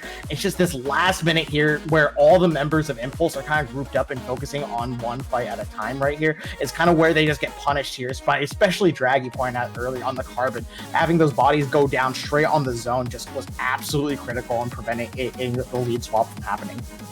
Yeah, just playing so far forward, getting a little bit antsy as they have the lead in overtime. WD-40 just able to recap it in the nick of time. Nice job. That's going to be big for them because now instead of it being a tied set, they are up 2 games. And just 2 games away from victory as well. We're going to bounce back to our first mode, Clan Blitz, this time on Museum del Alfonsino. This was the first map. I believe this was game 1 in week 1 of Ludi as well. Yeah, definitely. Museum is definitely one of the more beloved maps in Splatoon 3, I've noticed. And like with Clan Blitz opening up that block as an entryway here, I think this map is just going to be a nice, litmus test to both these teams looking for opportunities to take advantage of one of each other, right? Using these specials to push up onto that spinner and as well as stabilize a push to be able to get to that clam basket and score those power clams in their fusion. Yeah, it's a very interesting map because the middle is a very kind of dangerous place to be. Long range is it can kind of be king here. We see a lot of pencils that can just lock down the middle of the map, but then once you get onto the enemy plat, you can kind of hold for a very long time. Definitely a kind of interesting dynamic for Clan Blitz. The basket can feel like it's very far back towards the enemy spawn, so you kind of need to be pretty concerted with your team pushes, get your specials going, and find guaranteed ways in. Those strikes, I think, are going to be very important for WD-40 to fully clear out this victory. Still time on that Octoshot for those strikes. We're going to be seeing Saf on that range blaster again. I think that it ended up paying off pretty well for Impulse when Saf pulled it out last time. We'll see how it fares now that we are in game 5. This is absolutely crazy there, Fusion. Just looking at the little bit of the map preview, they're both members from each team just taking the far right flank, just dropping down, already bloodthirsty for something to happen here. Sap already gets a power clan here. A lot of control in mid right now. Unfortunately, however, 2 members of Impulse are going to be able to go down here, and this Zuka is not going to be able to find any value here. No, it is not. The strikes ending up trapping members of Impulse over on that right side. Instead, it's going to be Saf actually taking revenge for their teammate. They're going to end up jumping back as well, unable to contest that Tent Umbrella. The specials are going to come out. Tent is such a nice kind of guarantee of space on this map, unless, of course, you're fighting a 52 cal with a splash ball, which can destroy that Tent Umbrella and help swing the tide. Now it's going to be Saf on the Kraken just clearing out some of the middle of the map. Impulse just bouncing back as they have done repeatedly. Saw Bazooka finding yet another pick. Impulse is getting something started here. They have Power Clam in and looking for more. Yeah, definitely. That was an amazing, explosive 3-down situation for Impulse right there, being able to like, just continuously move up to the spinner here. However, only 1 power clam is scored. Just goes to show that WD4D here, just even though they're on the back foot, even though multiple members go down here, their defense is just going to be rock solid, especially with Drag slowly moving up, threatening space, and just for the other members not knowing exactly where they are. But no, the Zuka's going to find DZ. The Tent Umbrella is down here, and now it's do or die here for Impulse to be able to just move up here, score these power clams here. A lot of clams are online here, along with the Kraken here. It just seems like they're taking it very slow here, but Drag's still going to take one down with them. Yeah, that is going to be 1 member down in the process, but you can just kind of feel viscerally how far the basket is from the other side of Plat. You can kind of see when the Kraken came out, all of WD-40 just backed up to the high ground, and the rest of Impulse kind of just couldn't move past that paint. So despite all of their efforts, WD-40 locking it down on the defense here. You know, I think the kind of key to victory is that spinner. If you're able to get people up on that spinner, it can be massive. When you run for the basket like that, you kind of find yourself running right into a brick wall. So Power Clam's not going to make it to the basket. It is on the second attempt, though. Now the Tent Umbrella up to kind of clear out some more space and take advantage of the 2 suicide pushes. It's going to be a lead for WD-40. They get a few extra clams on the board as well, but not a huge push. Yeah, definitely. The key to victory is that spinner there, and WD-40 did a good job of taking control of it and running in with the Tent Umbrella here. Well, they did dive it and lost multiple members. They were coolered, so they're already back in mid here with the specials here. The Zuka is being popped as well. Now it's going to be putting a lot more pressure on Impulse to be able to do something, especially with that first Zuka pick. Drag is already on the platform there, trying to fight multiple members here, distracting all the members of Impulse, and they just jumping out. That is huge. Impulse could have moved up there quite heavily, but Drag was able to distract him and jump out safely. Amazing play there, Fusion. Yeah, good distraction, clearing some space for WD-40, but they're kind of ending up getting backed up in the process. 2 members of WD-40 go down suddenly to just the assault from Impulse. They're moving all the way up onto the enemy plat. That's going to be the end of the Zuka. The Kraken comes out. That's going to try and clear out members of WD-40. Drag on the spinner. The Kraken's protecting them. Are they going to be able to deal with this this roller, or is the roller going to get the best of them? Drag moves in, ends up getting triple teamed. Impulse is still alive, but they need a push. How are they going to get through that Tent Umbrella and deal with time on that spinner? Yeah, definitely. It's always been just a problem to solve with just the roller constantly being able to shut down and distract you, especially when 2 just go down to the Zuka right here. 3 members of Impulse, unfortunately, going to have to back up here, giving up all their clams here. The clam economy is going to be in shambles real quick here. This is just very difficult for Impulse to just get able to get anything, especially when Drag is just going to be able to come in and just threaten so much space, get so many kills, and just move you immediately up that spinner. As you mentioned before, that is your key to victory right there. Holding that spinner to be able to stabilize a push is completely necessary, and it's just not happening here, Fusion. Oh yeah, that is a huge pick coming out from DZ onto the range blaster. That's going to be a key player who would be able to clear the spinner, and who else but Drag is on the flank looking for a pick. They end up not finding one. What kind of dead zone on the roller was that? And ending up...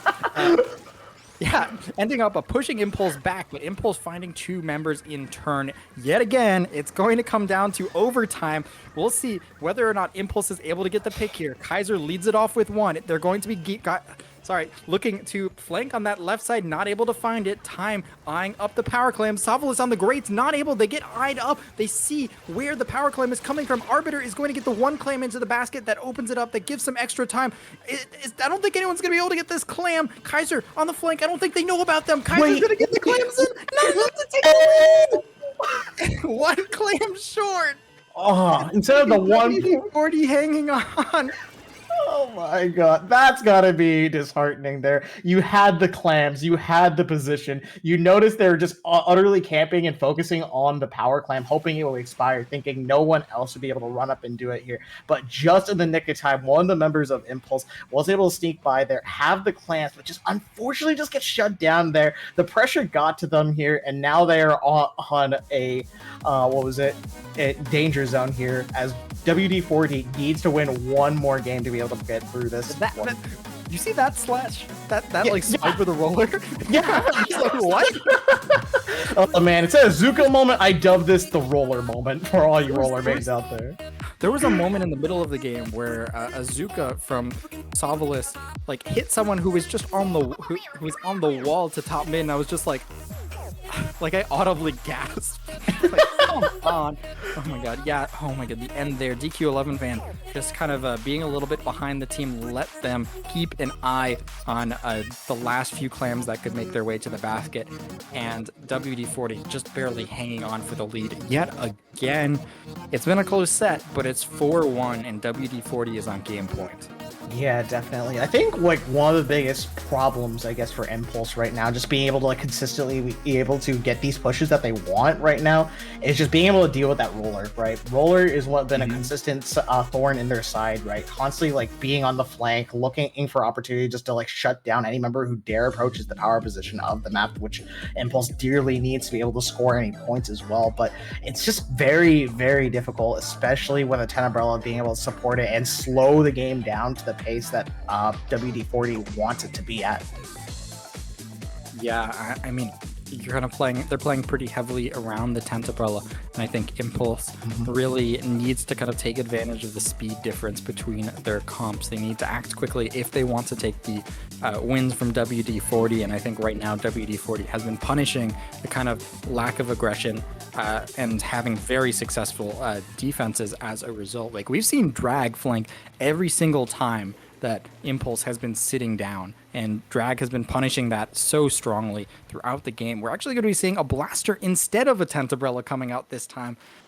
Two CRBs fighting each other on this map. The final map, potentially, Tower Control Haggle.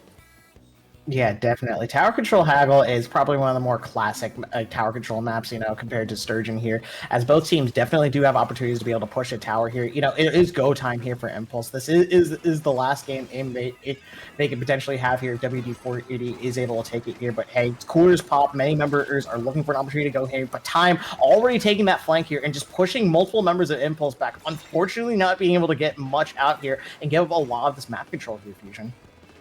Yeah, WD-40 with this early advantage, they have a lot of map control going into this first check, which can be very difficult to really grab, especially when you have things like Blaster or Azuka on the other team, and they have just taken it with ease. The strikes clearing the way so well. That's going to be the tower moving to second checkpoint. WD-40 trying to clear out this top side here, which Kaiser is locking down. They need to stay alive no matter what if they want to keep the tower in check here. Instead, the tower is going to move forward, and it's going to be dragged all the way up onto that top left. Bazooka trying to clear out the checkpoint. The tower is going to get stopped, but the checkpoint going in WD-40's favor. Drag finds a super important pick, and the push may not be over just yet. Yeah, the push does seem to be over now that that is a backline there, but just so much momentum and explosiveness that came out from WD-40. They're constantly being able to just hammer the members of Impulse back further and further back to their spawn here, trading out with them, getting these specials here, giving in cooler and just sustaining the push as well. It's just leading to just so much momentum and getting them all the way down to 29 here. So now this is just going to be Impulse's mountain to climb here to see if they can swap the lead and get just as explosive push as WD-40 got.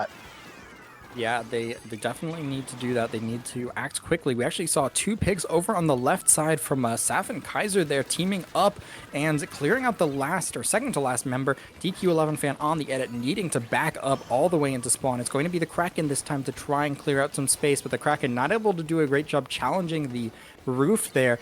Yeah, they're going to end up just kind of chilling on the roof in the meantime.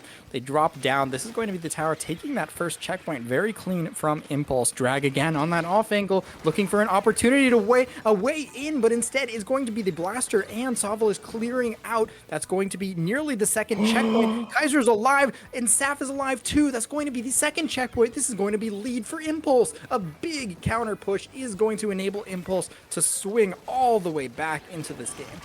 Oh my goodness. An explosive push, I think, is going to be the understatement of the year, especially when momentum is still going through. Cooler was popped, and Kraken is still going through here. The third checkpoint, it was nearly cleared their Fusion, and that is going to be quite the mountain to climb here for WD-40. It just felt like the script was immediately reversed here. Hey, you got that was a push. Hey, it's now to our turn, and we're going to take it all the way close to the third checkpoint here. You have a mountain to climb here. Yeah, DZ moving up with Kraken onto the enemy plat, finding himself kind of in no man's land there, taking out the roller as well. I think Impulse has been keeping a better eye on Drag this game, who has been such a thorn in their side throughout these previous matches. They are just kind of, now that they have the lead, they can kind of take their time, clear out the middle of the map, and just play it patient, which they have generally been doing throughout this set. They also have that pencil on their team now. That extra range may be working out for them here, not having to kind of sacrifice their bodies as they move forward. But 2 picks coming out from DQ11 fan. That is going to be an opportunity to move in, but with the pencil on the roof, you see if that's an edit, that's much easier to displace, but a pencil can really continue pressuring you from so far back.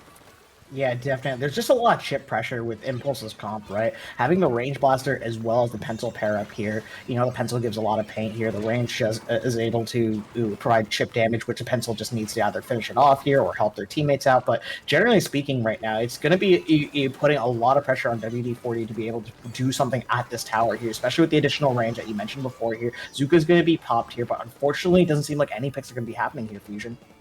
No, they aren't. And now Saf gets super teamed up on the top right side. That's going to be Edit DQ11 able to find a nice trade. The tower's going to continue moving, but respawns are going to begin coming in. Not much pains on the side of WD-40, but one member is in that top left. Is it Drag? Or no, it is a different member of the team. Members of Impulse are going to be forced to back up. Now the timer is ticking. The members of WD-40 swarming for the tower, 8 points away. DZ has Kraken. This is an opportunity. They find 2 picks. The jumps are going to come back in. Is it going to be in time, though? The timer is ticking all the way down to 0. Saf holding ZR on the tower just like a good blaster does. Is that going to be enough for the lead? It is not. Impulse takes back game 6. We're gonna continue this set. I can't. I just can't. Every game, overtime, final push, lead swap, rinse, repeat, every single time. WD-48 Impulse here. I feel like these teams are secretly coordinating just to put us on the edge of our seats every single time, dude.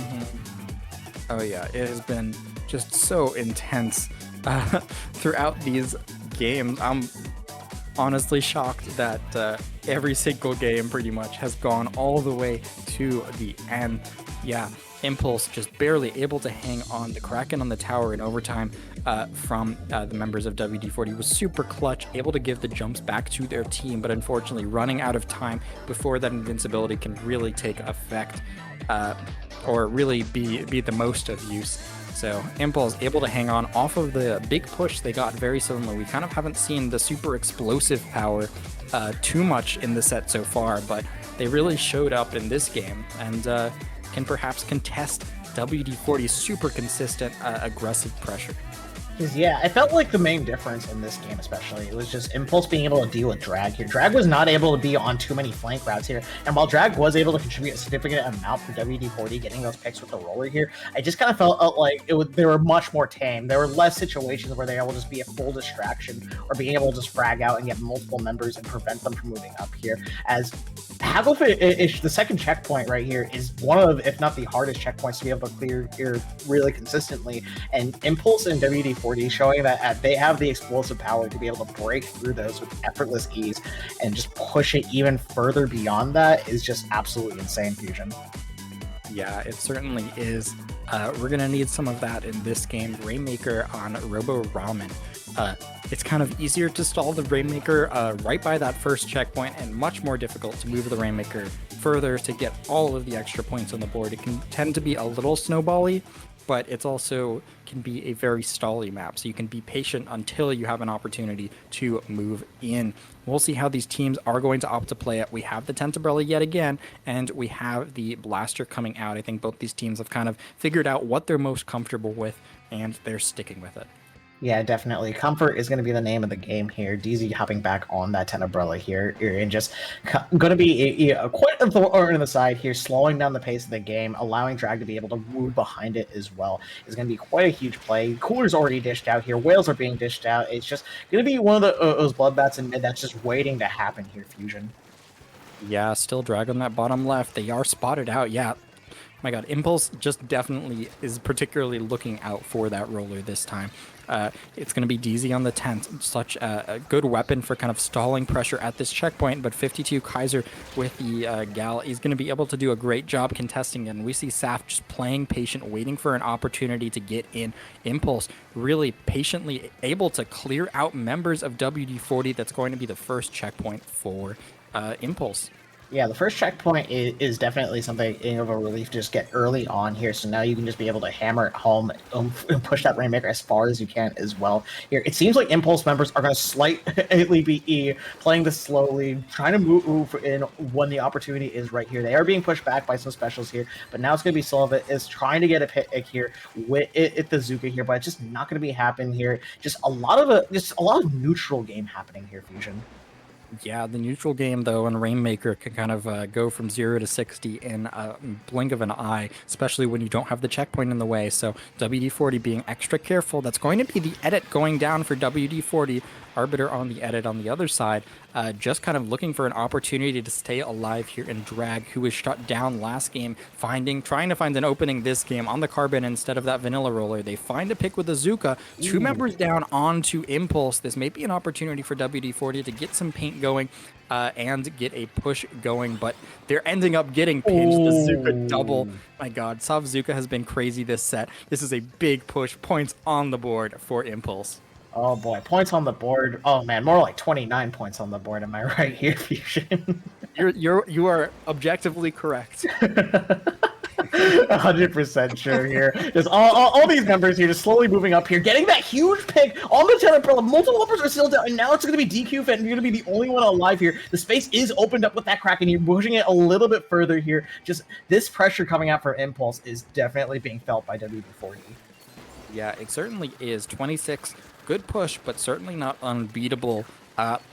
It's not all the way like up the ramp where you've basically knocked out at that point. But WD-40 being on the back foot is something we haven't seen too much in these previous games, and they're finding themselves kind of under a lot of pressure here. So WD-40 needs to find an opportunity to move in, and for that they need to kind of enable Drag, let them move forward and get onto the enemy plat. But so much paint has been coming out for Impulse. Where is that opportunity going to come from? The Rainmaker, perhaps, are going to end up stalling it, trying to find a way in here.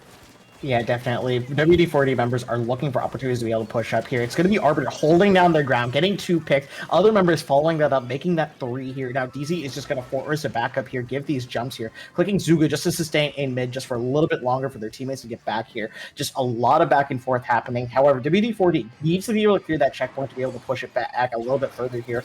And Impulse is going to make it as difficult as possible, especially with these whales and multiple members just putting pressure on there. Time is just dancing around these whales right here and going to be able to score this checkpoint here, Fusion. Yeah, and actually that's the Kraken going down now and not later.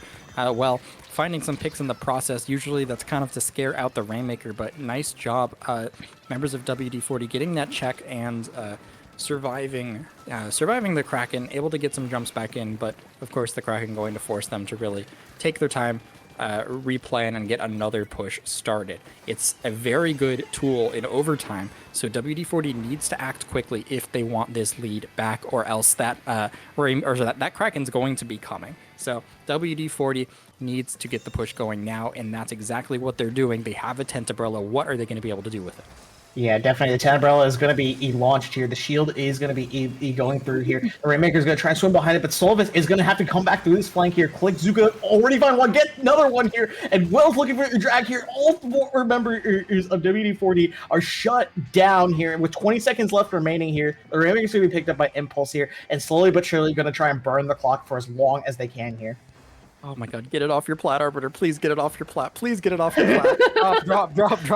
Yeah! They did it.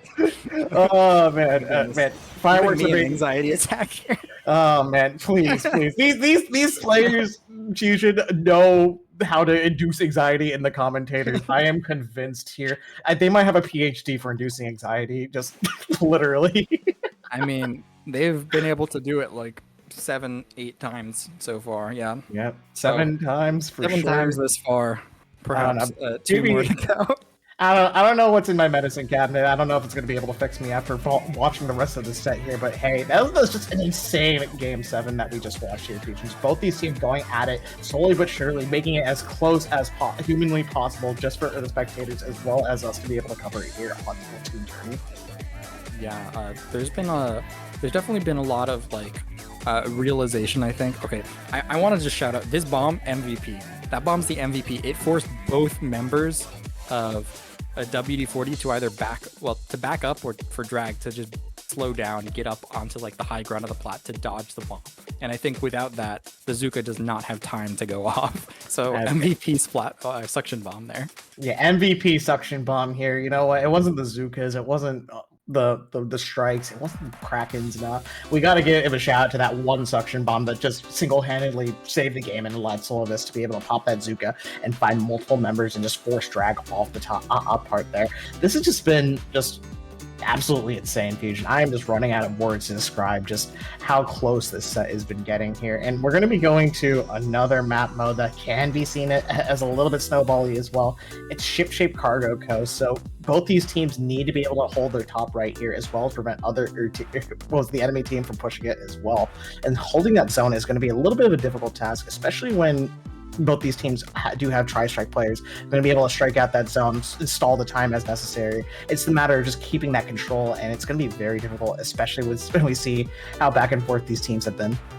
Yeah, I think this is a pretty strong map for Pencil. I mean, not that needs to be said, but given that Impulse has been eyeing up the pencil or just keeping a pencil in mind for these games, it can be very strong. But of course, Tent, a very solid way to move through the zone. No pencil, actually. It's going to be the edit again, trying to just get as much paint down while being very maneuverable. And I think they might value that. So similar stuff coming out here. We'll see which team is able to really take advantage of it. It's been feeling like Impulse, or the tide has been going towards Impulse, but Saf caught between a bomb and a hard place. The hard plays being the greats, of course, is not going to be able to, or is going to go down to that splat bomb, but pretty neutral in the start. But as I say, that WD-40 goes 3 members down. My goodness. Wow, 3 members down already here, and the points are going to be starting to tick down on the zone there. The 52 is going to be able to get drag, jumping in there slowly but surely here. And now most of the WD-40 is going to be just waiting for the resources here. They got the cooler, they have the Zuka online here. It's just a matter of coordinating the specials here, but no, Sap's going to just shut down any momentum here, causing multiple member dropping and getting a direct here. Oh man, you got to love your AoE players here, Fusion. Yeah, nice job. My favorite thing about the blaster, it's great at range and great at point blank if you can hit your shots. But these Zukas coming out, I believe that was from DZ on the Tent Umbrella, able to perhaps swing some momentum. Where do you go here? A Tent Umbrella, you can't move anywhere against that. This is looking like it's going to be a full just 100-0 knockout from Impulse. I don't think WD-40 has time to do anything at this point. It's going to be a win for Impulse. And we're going to a game 9. Wow, okay. You know that person who wrote like what was it? Just that it didn't end with a bang, it ended with a whimper there. I think they were just talking about game 8 for WD-40 versus Impulse there, Fusion. I forget what like famous book that's from. Yeah, definitely. I don't remember exactly what it is, but they might have been talking about it just right here. Like here, War and Peace or something. War and Peace. Yeah, probably there. But hey, we gotta give a shout out to Saf showing him a piece of war already, just immediately getting people on that platform here and just causing multiple members of WD-40 just to drop on top of them and waste so many resources, lose so many special points as well, and just allowed Impulse just be able to frankly just walk over them, hold that zone uncontested, and that was just a clean 100-0. You'd love to see it there, Fusion. Yeah, we certainly do. I did not see that coming at all, but great job kind of locking things down against the difficult comp that I think WD-40 has been bringing. The double Zuka makes it pretty difficult to, fully lock out. You can't just kind of sit in obvious high ground positions against that sort of comp, but Impulse has been adapting. We've been seeing like the tide swing the last 3 games. We're going to be moving to clams on Mako Mart, which third time seeing clams this set, but this map can end very quickly. So we'll see what kind of like explosive pushes these teams are able to provide here. Tentabrella going to be very important for pushing down the middle of the map. Getting kind of a free clam into the basket could be huge, but of course, what's really going to pay off on this in this game is getting into the enemy spawn, whether it's through the top left or the right, getting the picks. Once you get a couple picks on this map, the clams just keep on coming. It's a machine. That's going to be the final adaptation for WD-40 this set, instead of something like a range blaster. And it's going to be the vanilla one with the fizzy bomb. So a lot of chip damage coming out from WD-40 as well. We're gearing up for our final game. Let's get excited. 100% here. Something I'm not mentally prepared for this Fusion, just frankly, to be honest here. On a map like Mako Clams, right? It just the lead is not safe regardless. It's very easy to be able to snowball the team, get multiple picks, one team fight away from that clam basket essentially, and just DZ going to be able to move up with the machine here, slowly using that chip damage as well as the AoE to its full advantage here, and already going to set up the other members of WD-40 to be able to move up here. It's just a matter of getting those clams ready. Time's going to be able to get it here with the Octo shot, scored it right in there. As 3 members of Impulse are going down here. Clams are going to be funneled right into that basket there. Yeah, DQ11 fan was in a super great aggressive position. They got some clams in the process. Not able to get more in, but actually it does clear enough space for some extra clams to be rushed in by DZ on that machine. So really strong opening push, less than a minute into the game. Impulse already kind of finding themselves on the back foot. Are they going to be able to deal with drag on what is probably one of Carbon's best maps in the game, or rather vanilla roller as well? It's going to be trades on either side here. Neither team's able to really find their footing just yet, but WD-40 looking a lot better in this game. That's 2 members down onto Impulse, gearing up for yet another push. There's some clams that they're gathering, not enough for a power just yet. Impulse coolered up, looking for a real opportunity to get in because they have been having such a hard time dealing with drag in this game, which we haven't seen in a few. That's going to be yet another score for WD-40. Yeah, definitely. Drag going off with this roller here. This is one of, if not the best roller maps in the entire game here, and for a good reason. You have so many different flank route options, as well as ledges to hang under, as well as just ways to surprise people who are not paying attention or panning up here. But hey, it's going to be multiple members of Impulse slowly looking for a way to be able to get these multiple members here, shutting down that at edit there. The cooler is deployed there, so both the teammates are going to be able to have access to it, as the other members of Impulse here are going to be trying to gather clams here. There's 2 power clams on the board here that are going to be ready to be tossed forward here. With another member just going down here, this can go either way here, Fusion. Yeah, the Zukas are going to be huge. I think the range blaster is also going to be a big player this game. Both of those chip weapons, machine and range, are going to be huge. Saf finds a pick on the right side. Saf has eyes on Dragon. That's going to be the role taken out. The first push of the game for Impulse. The power clam still sitting in mid. The clams are going to come into the basket, and with a splash wall, they have some room to do just that. The power clam is going to make its way to the basket. Not able to find a clear path in, but they are able to get it. That's the lead and a score all the way below 40 for Impulse, and they're not done just yet. Still 3 members up, 1 member's in the spawn. I believe they have Zuka as well on that right side. They're going to be getting a few more clams in the basket. The score all the way down to 18. There's 1 member on the right side with some clams. We'll see what they're able to do with it. They're moving towards the basket. They don't see it. Wait! Oh, it's not gonna be able to be a knockout here. All the members of Impulse are gonna be knocked out here, and this is just nearly a you have to knock out situation here. Putting so much pressure, getting it all the way down to 6 here. WD-40 has a mountain to climb here. Needs to get all these power clams in, plus the penalty point is through here. Booyah Bomb's going to get popped out here, and now multiple members are just going to scramble around here for this power clam, popping multiple specials here. But unfortunately, Impulse is just going to be threatening all that space here and still living at the end of the day, Fusion. Yeah, the power claim comes in. That breaks the penalty. 3 members of WD-40 still alive. Time under the basket. There's a flank over on that left side. A member of WD-40 in the spawn. Get some clams in. The pity clam's going to come all the way to the basket. It scores all the way down to 7. Drag on the left side has clams. They need to keep an eye out for them. They're not able to get it in time because Impulse had eyes on it. They painted the alley.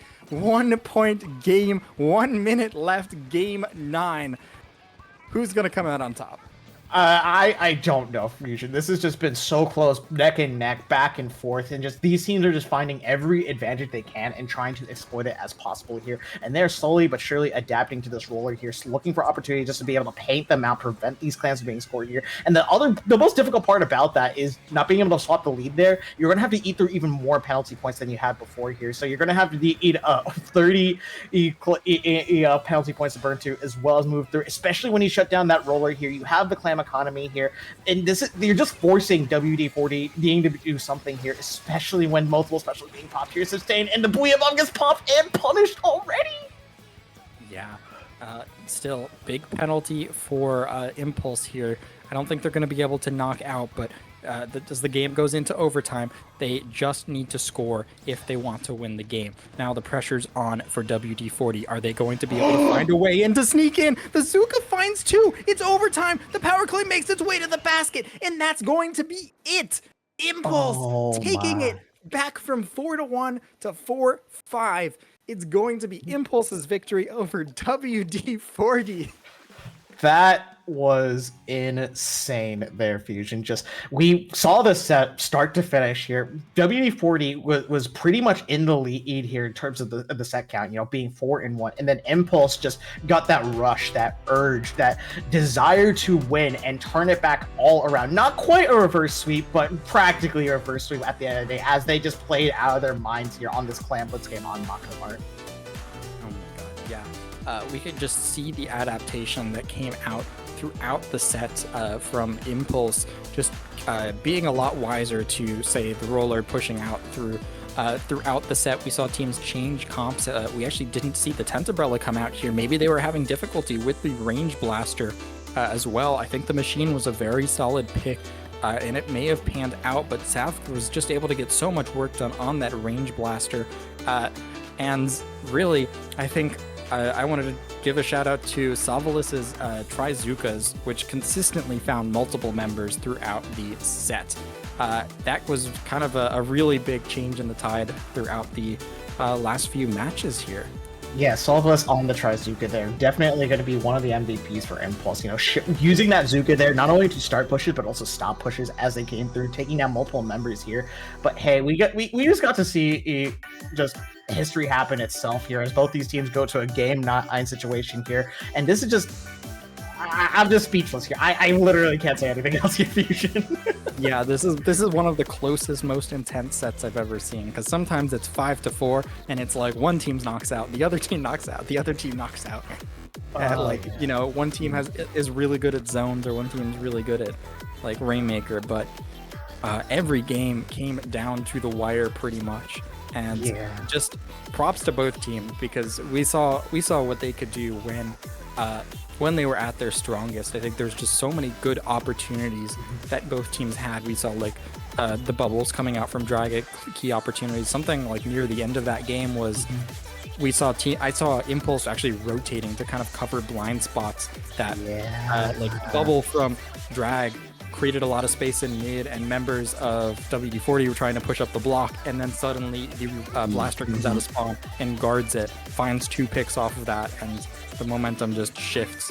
But yeah, really great stuff from both of these teams. Yeah, really good stuff from both these teams as well. I just couldn't have said it better myself. They're just the mid-set adaptation went absolutely crazy. It's also a big game adaptation. You saw Impulse just constantly looking out for that roller. They noticed the roller was getting so much value at the start of the game here. You know, that bubble got popped near the clam basket, just allowing clams to be funneled in there practically for free, and then also getting value underneath this ledge here. So they just said, hang on, let's deal with this roller first. Let's watch these flanks here. Make sure they're not able to move up here as well. And we're just going to play the paint game right here. We're going to outpaint them. We're going to move up with these picks here and not allow this roller to get any value whatsoever. If they flank behind us, we're going to be ready for it this time around, and we are going to punish them. And that just led to Impulse being able to take this entire set just practically towards the later half of it.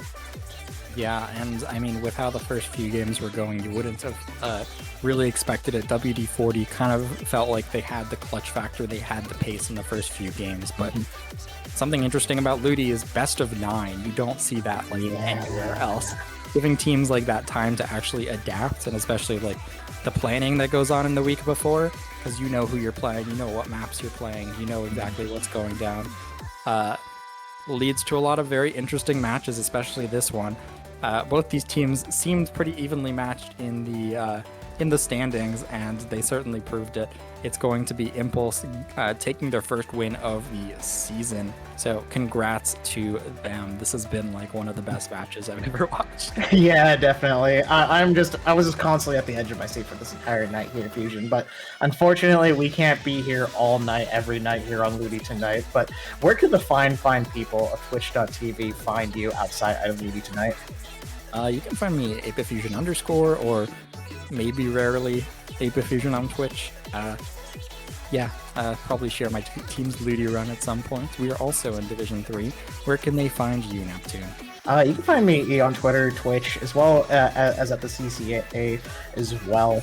I help staff for them as well, and I'm also a member of the Big Fat Sea Cows. We're in Division 5. We're currently trying to see if we can make playoffs as well. So if you guys want to follow us here, you can follow me at Neptune with a 2 instead of a TU and an underscore at the end as well. But hey, that's going to be it for me here, Fusion. We do have one more set later tonight here on Ludi Tonight, which is Triggerfish Zones Embassy versus Free Flow. Both these teams are 2-0, so you're gonna have to stick around for that one. Yeah, Free Flow having defeated WD-40 and Impulse, going up against, I think, the first seed of Division 3, Triggerfish Zones. So another exciting match coming up right after this. Stay tuned, everybody. More exciting action on Ludi Tonight.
Well, we made it to the end. This is going to be a 10:30 p.m. match. It's going to be kind of weird match, but it's going to be kind of cool match because welcome to another Div 3 match. And it's going to be the last Div 3 match for Week 3 actually for Group A.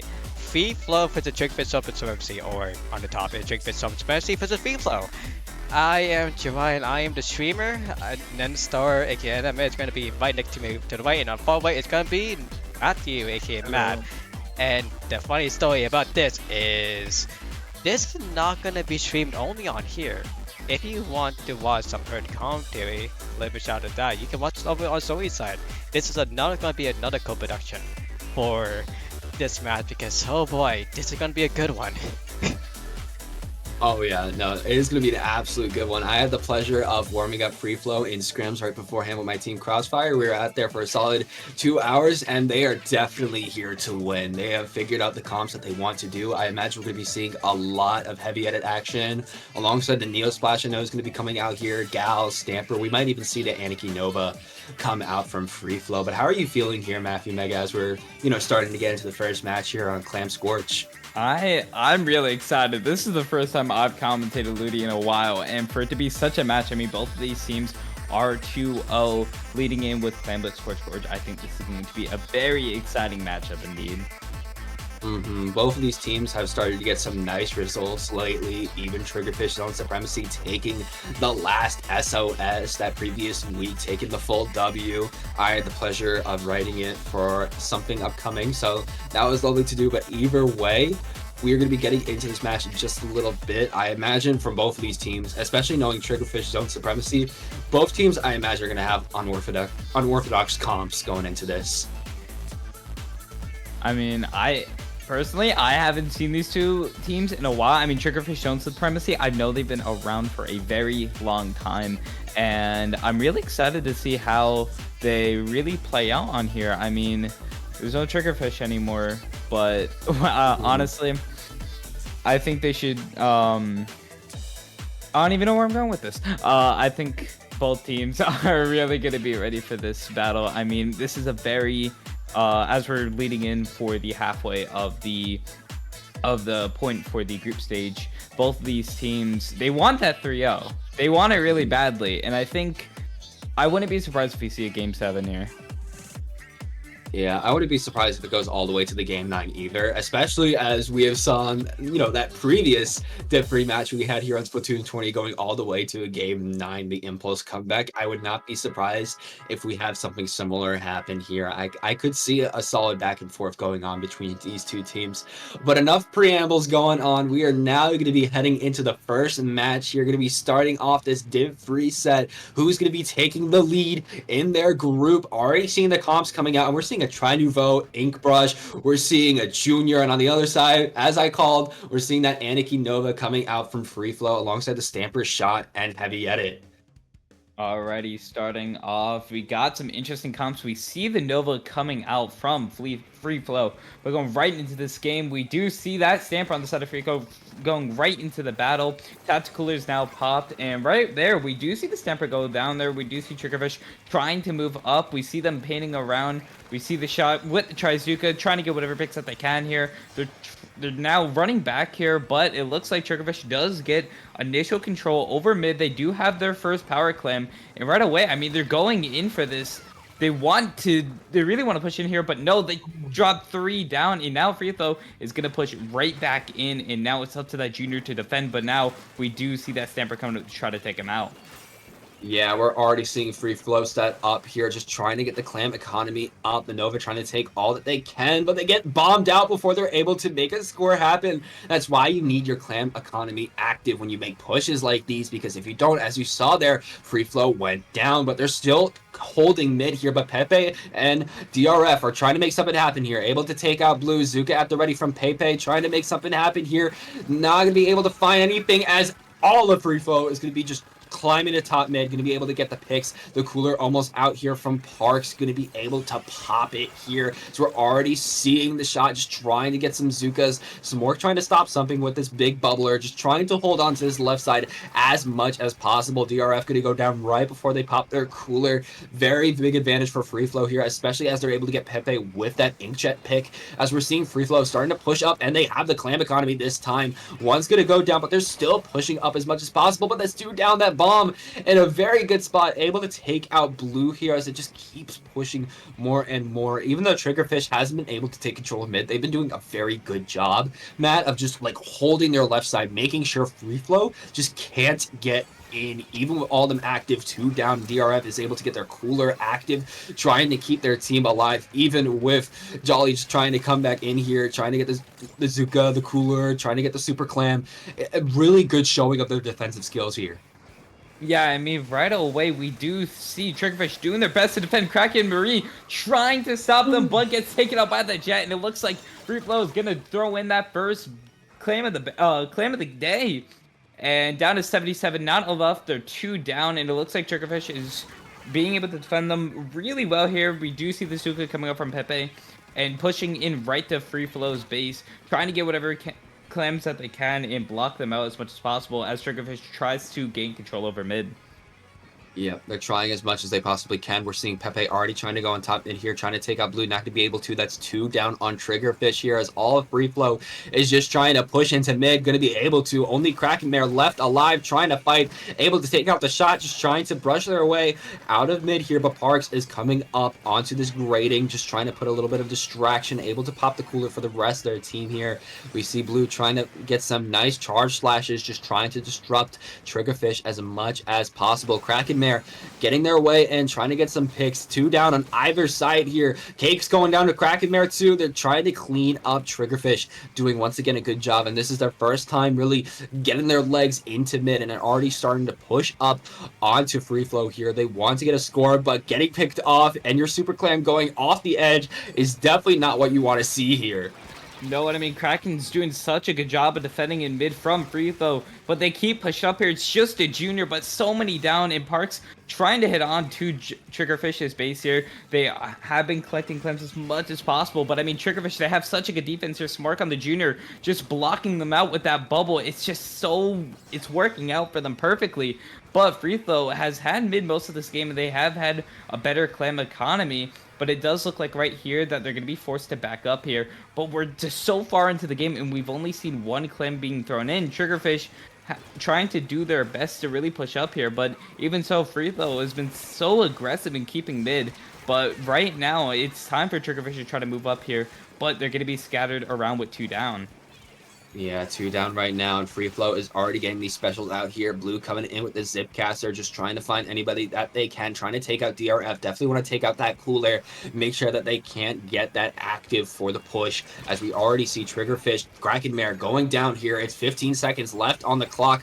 Parks is just trying to push up, 2 down on Triggerfish. They're just trying to push up as much as possible. All Triggerfish has to do, just defend and get a push going. Free Flow, though, trying to make sure that doesn't even happen. Parks is going for the Super Clam score, going to be able to, and that might be the, yep, there we go, the end of the game. Free Flow just having as much aggression as they possibly can. Triggerfish always kept in their spawn with that. Free Flow going to be taking that first game. That was a great match. I mean, very slow for most of the ending there. But I mean, Free Throw, they really just kept control over mid the entire match. I mean, they never really gave Triggerfish the chance to move in there. They had the turf domination the entire set, which really helped them out in that first game. And I mean, Triggerfish, they had such good defense. They were able to stop as much pushes as possible. But in the end, it just came down to that last minute, and Free Throw, they had what they needed to push up, and they did. They stalled it out just perfectly enough, and Triggerfish just never had that chance to push back in here, giving Free Throw that first win, and now heading on to Game 2, Tower Control Sturgeon. Yeah, Tower Control Sturgeon, that's definitely going to be an interesting map mode. Definitely not what you see a lot, but we're going to be seeing what both of these teams are going to be bringing onto the table. Already seeing how Free Flow has started this initial game. You already know that they're going to be playing as aggressive as possible. I imagine, again, as I scrimmed them before, they might be going for some pincer movements at the start, trying to just like close in on Triggerfish zone supremacy as much as they possibly can, and then just push up along the tower route as much as possible using either the Stamper, or I imagine the CRB would be coming out in this map mode, just trying to make sure that they can close off as much as they get, make sure that the grates on that, you know, that left side, that maybe you could put a backline on, you know, that kind of protrude out above that first checkpoint, try to shut that down, make sure nobody can come out of that. I can also see them going dualies for a crab tank, but definitely imagine seeing that CRB coming out from them. I've seen them play it on this map mode before, so I wouldn't be surprised. I mean, going into the second game, we saw how well and how aggressive Free Throw was playing there. So I wouldn't be surprised if they try to go for some kind of early pick and push in onto that zone. I'm not the zone, the checkpoint, sorry. I mean, that first checkpoint is going to mean a lot for them, and if they can get past that, it's going to be just game breaking for them, because we've seen how Triggerfish has been playing defense most of this time. So getting through that first checkpoint is also going to be a very big opportunity for them to win that game. So both of these teams, I feel like a lot of it just relies on getting past that first checkpoint. We've seen how well defensively Triggerfish has played, and we've seen how well aggressive free throw can play. So now it really just comes down to this checkpoint, I feel like. But I mean, going into this game, I'm really excited because I feel like they are going to switch something up with these comps to go much more for a defensive play style.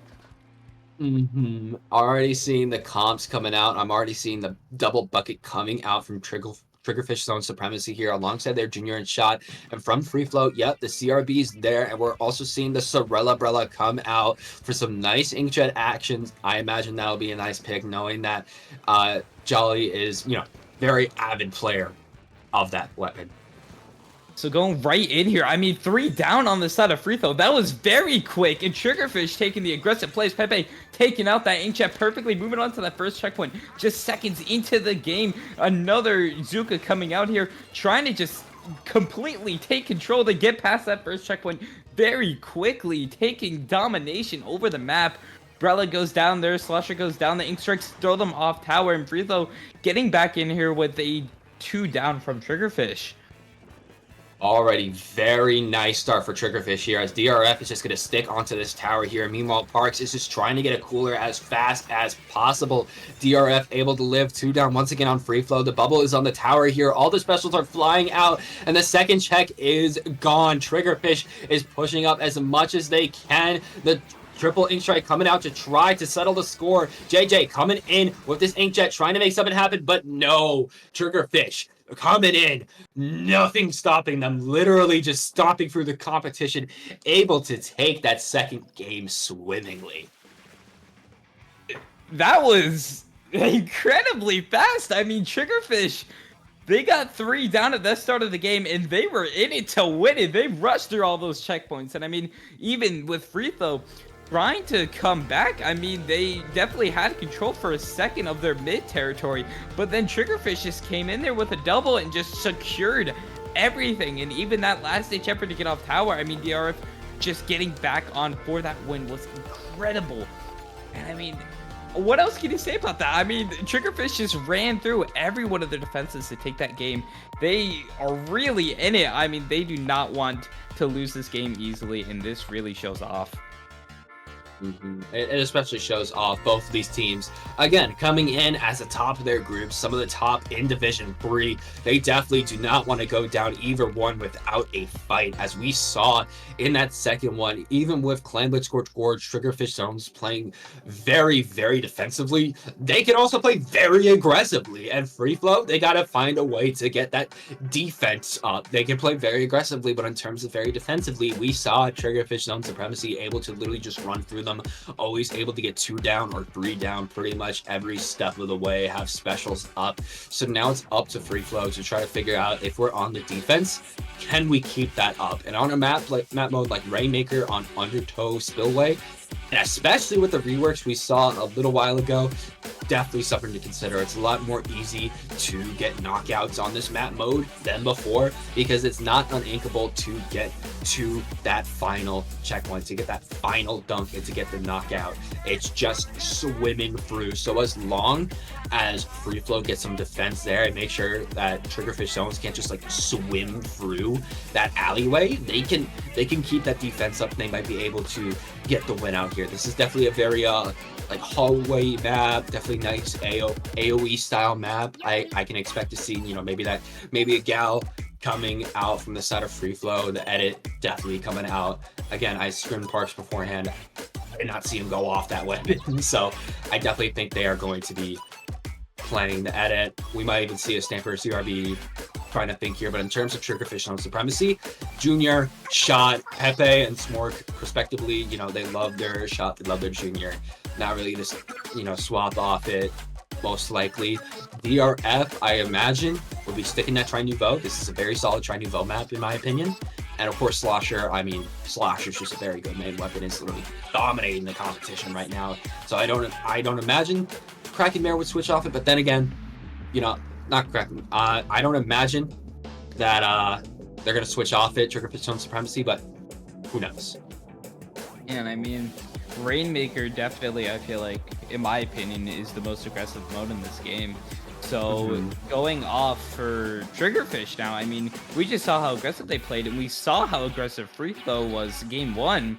So honestly, I have no clue what's going to be happening here, but I mean, both of these teams are going to be definitely on the aggressive approach, and I haven't seen much of FreeThrow's defense, so if Triggerfish is very aggressive this game, I do want to see how well they can work together to stop them, and I mean, so anyways, we're going to right off into the set. We do see a little bit of the switch up. We do see the Expo coming out from Vapor on Rainmaker, which is actually pretty interesting. I haven't actually seen that in a while. But rushing right into that Rainmaker free throw with the first explosion. I know Vapor really loves that Expo, and Custom Expo started to get a little bit of the sauce. So I already imagine that Triggerfish Zone Supremacy is already going to be playing off their double strikes. Meanwhile, Free Flow, they're going to be having Inkjets like crazy with that Anarchy Nova alongside that Stamper trying to keep the cool. Definitely going to note that Triggerfish Zone Supremacy is not rocking a cooler this time around. They do not have that coming out for them, which is definitely going to help Free Flow, especially in Rainmaker Tacticooler's strongest mode, arguably here, especially with Park's going to be able to get 2 with that Rainmaker there, already trying to push up on this checkpoint, but Vapor is watching them, trying to get this pick, not going to be able to, the triple splashdown though, able to take out Cakes, but not able to stop this checkpoint from being dunked and broken, as Free Flow is going to be able to take it, but back out, trying to keep their lives, as JJ is going to be trying to keep their life, especially as they have the Zuka coming out here, trying to find Kraken Mare, not going to be able to though, but Free Flow still has control of mid. If they're able to keep out Triggerfish Zone Supremacy, they might be able to get their way back in. I mean, right there, we just saw how good Expo is at defense. Even though they did clear that checkpoint, they were able to clear them out incredibly fast, so they're taking control of mid now.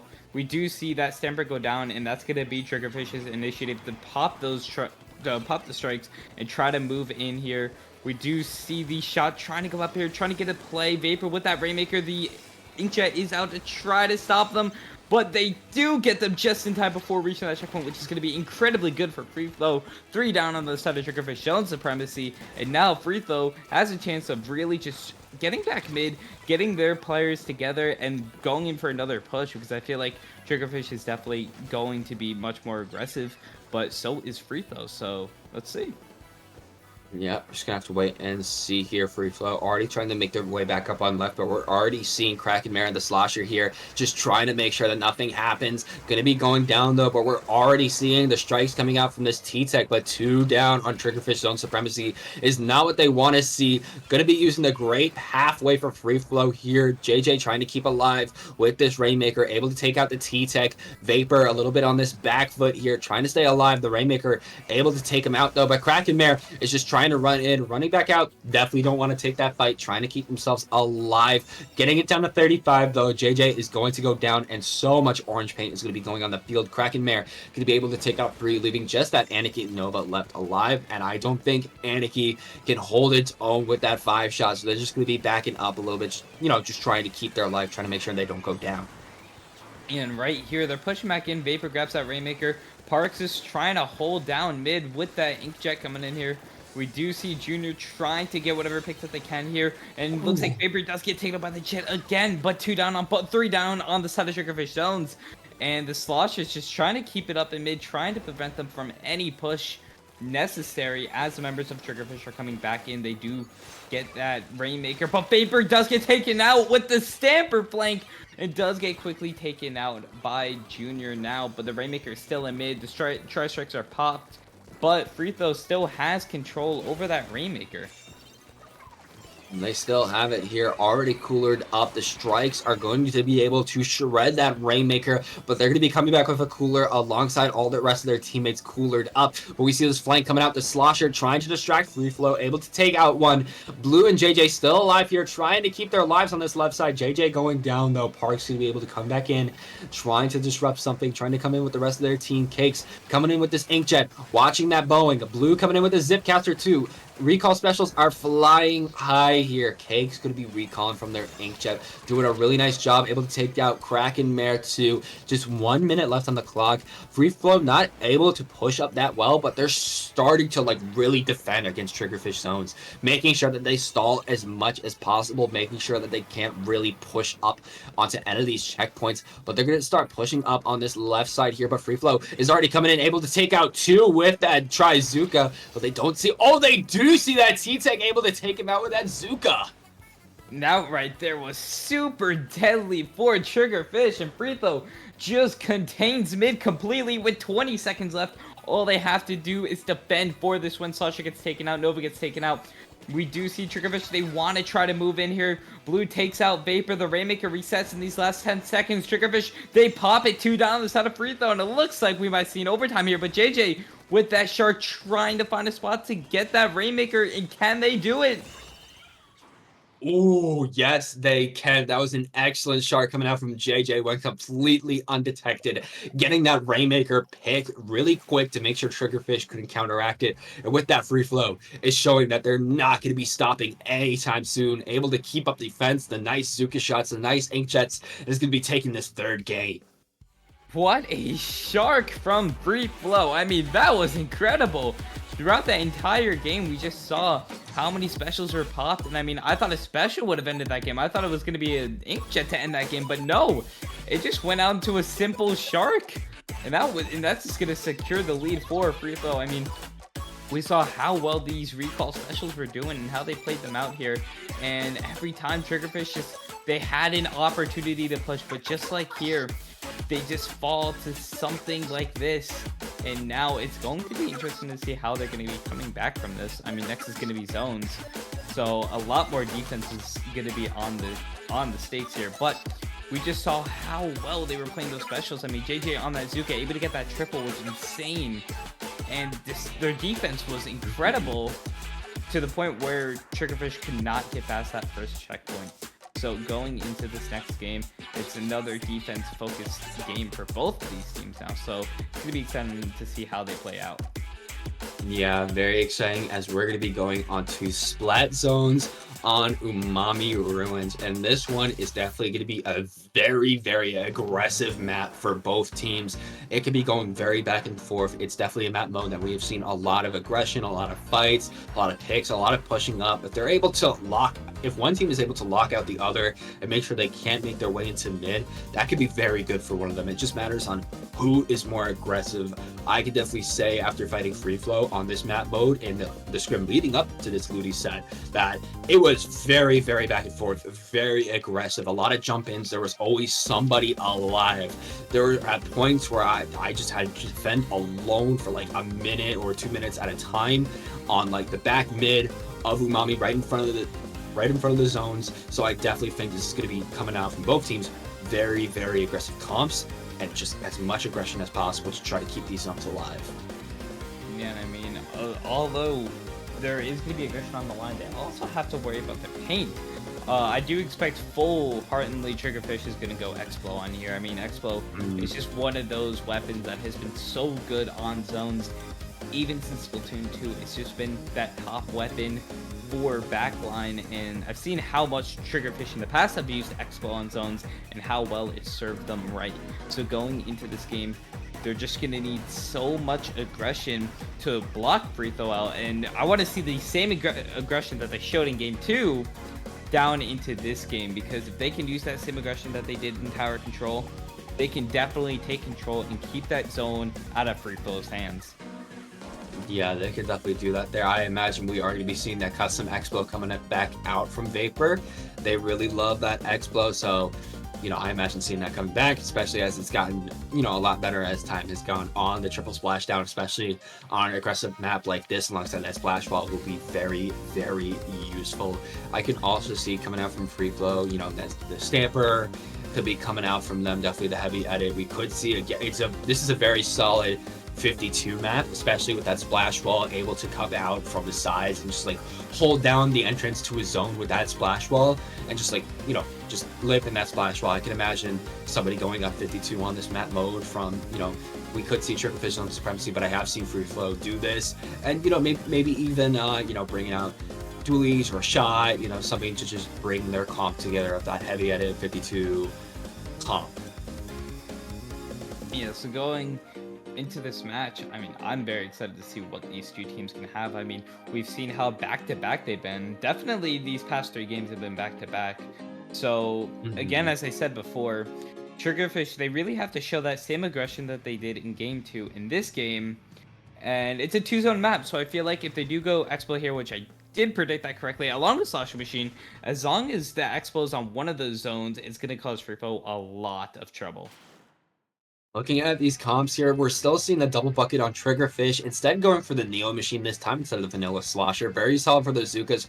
Having double Zuka this time around alongside that Neo Splash, which just started to come up more and more very recently, especially from the Japanese side. And on the side of Free Flow, we have that Brella coming back out alongside Stamper, Heavy Edit, and that shot. Very aggressive comps coming out from both sides. Triggerfish definitely more AoE centric here, but the special's already flying, and that Inkjet just gets sniped by that Zuka. We're already seeing the Neo Machine trying to push up, not able to connect the picks though, as Free Flow is already starting to come back into mid, trying to make something happen here. Blue trying to catch Pepe, lacking here, trying to get the pick, gonna be able to getting back, gonna be able to take out another, as Free Flow is going to be making an early lead onto these zones here.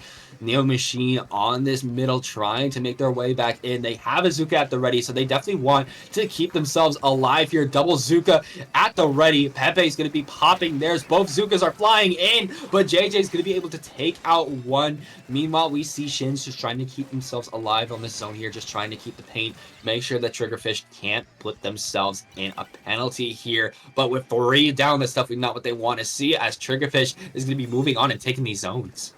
Yeah, that was very quick, and Slash Machine watching Free Flow's zone is going to be huge for them. Pepe tries to push up, but no, it's just not going to happen there.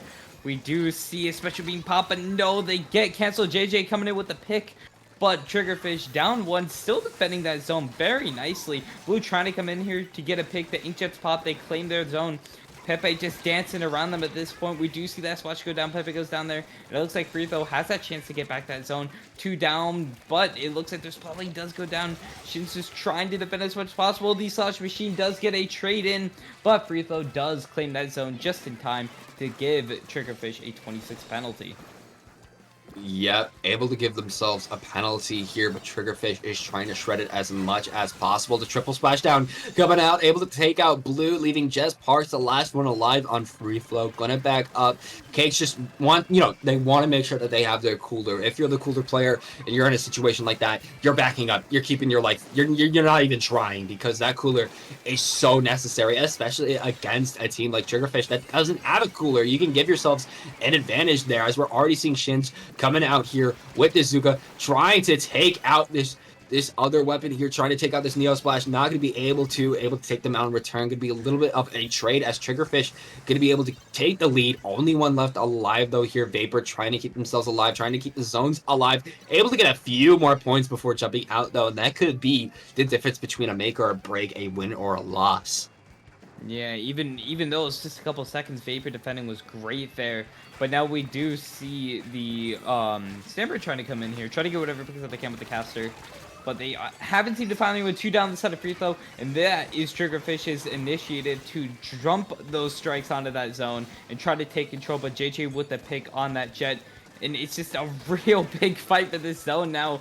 Everyone's inside. We do see the Stamper getting a hit there, going down, and it looks like a wipe out on Triggerfish, and Free Throw gaining that lead and gaining complete control over Triggerfish's base. And this is going to be detrimental that Triggerfish can get out of their base, but it looks so promising for Free Flow. Looks very promising for them right now, especially trying to get this lockout that I mentioned earlier right here on the enemy's plat. They're doing very well at it, but it's going to be 2 down. Going to be camped by that triple splash down there, as we're going to be seeing Triggerfish zones going to be able to take the zones. But that's definitely a nice lead coming out from Free Flow, especially with JJ still in their spawn. Going to be able to jump out though, as the rest of Free Flow are starting to make quick work of Triggerfish zone supremacy, able to take out 2, bowing the last one there on the zones, trying to take them out too, but they're trying to keep themselves alive as much as possible here. Shin's going to be coming in. They have a Zuka at the ready. They could really back up Triggerfish on supremacy, make sure they can't do anything. But with 3 down, they could just hold that Zuka and then make this lockout on their plat again that they tried to do earlier. They're already going at it again using this Zuka. Going to be able to take out Pepe. They're going to go down though. It's just Cakes left alive on this heavy edit here, as Triggerfish zones is going to be starting to set up on these zones again with their last real push that they can make here, Matt, because they have only 20 seconds left on the clock. If they lose the zones here, it's pretty much over. So right here with 10 seconds left, the umbrella does go down. And right here, this is what matters to Triggerfish. They have those zones. Their penalty's about to be over. They have to defend for as much as they can. Blue gets taken out there. Their specials doing them well. And now it's just up to this opportunity. Splash gets taken out of here. The Jet comes out here to try to stop him as much as possible.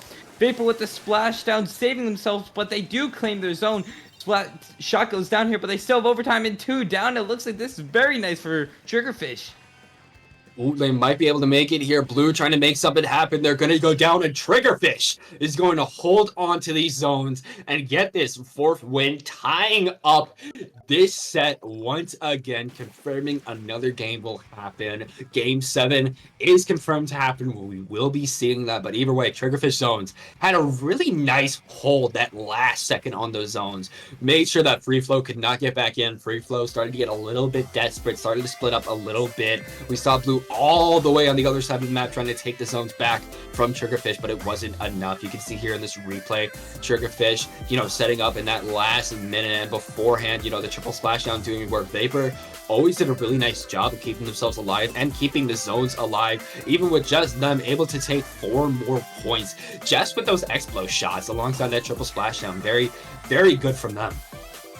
Yeah, and I mean, at the end, that was just incredible. I mean, Triggerfish, they knew it was their last shot, and they took that opportunity, and they ran with it. And, I mean, throughout the game, we saw how back-to-back these two teams are. And even just back-to-back with this game, back-to-back with this entire set. I mean, I knew Game 7 was coming, but it's been back-to-back. I mean, Free Flow wins, Triggerfish wins. Free Flow wins, Triggerfish wins. And now, I mean, I don't even know who's going to win next. We can't even predict next game at this point. Because, I mean, how well these two teams are playing and how well they've just been complementing each other at this point with how well they're playing their specials, how well they're pushing, and just how overall they're playing as a team and how these team plays are coming in to win each other these games. And now rotating back into Clan Blitz now on Museum D. Alfonsino. This one Free Flow did win, but I mean, if Triggerfish can come back with that aggressive plays, there might be a different story. But I don't even know. I mean, we've been so back to back. I mean, I'm excited to see how this set really comes in here as we're leading into that second half of the set. Both these teams tied up 2-2, and both teams are 2-0 in the bracket. I'm pumped to see what these two teams are really going to show, especially for these last couple of games. Oh yeah, no, I'm especially excited for this too. We've been seeing a nice back and forth, especially in zones Umami. It was really, at one point, Triggerfish was dominating. At one point, Free Flow was dominating. Free Flow able to get the lockout, but Triggerfish was able to come back and get that hold on the zone and get that lockout on Free Flow in those last few seconds that are so crucial. We've been seeing a lot of back and forths, and this could keep going until the end of the set. Now that we're on Clan Blitz Museum Alfonsino, it could be one of those, one-sided type of deals, or it could be more of that back and forth. We honestly just have to wait and see, because again, these two are at the top of their groups and they are showing that it's very close between both of these players. So no, I mean, going into this set, I'm really just, now that it's really rotated throughout the game modes, going in for this game, this is definitely, I do feel like this map is a bit in favor of Triggerfish, because I do think the Explo is going to come out again. I feel like there's going to be a little bit more backlines coming out here for that defense. But we did see back in game 1 how these two teams were really just, it was a very slow game up until the point where Free Flow scored 1 in at that overtime area. So going into this game, I feel like we might see a little bit more plays. I feel like both these teams have really seen how each other play a couple games. So going into this, they might know each other's play styles a little bit more. They might be more understanding of it, and they can really understand those openings that will just lead them into that basket to try to secure that win for them. Yeah, the more and more you go into a lose set, or even any type of set for that matter, even a scrim or a sendo queue, you start to learn more and more on what your opponent likes to do, especially as you get later on into the set. I imagine that's what both of these teams are starting to experience. They know the comps starting to be coming out. They know how they're going to try to play, at least try to predict. We did see Free Flow dominate during Clan Blitz Gorge, but we are going to see here if Triggerfish has started to get wise and now knows how to play Clan Blitz against Free Flow, as we're starting to see the comps come out here. We're just seeing a switch from the Neo Splash to the Vanilla for Triggerfish Zone's going to be able to have that Crab Tank.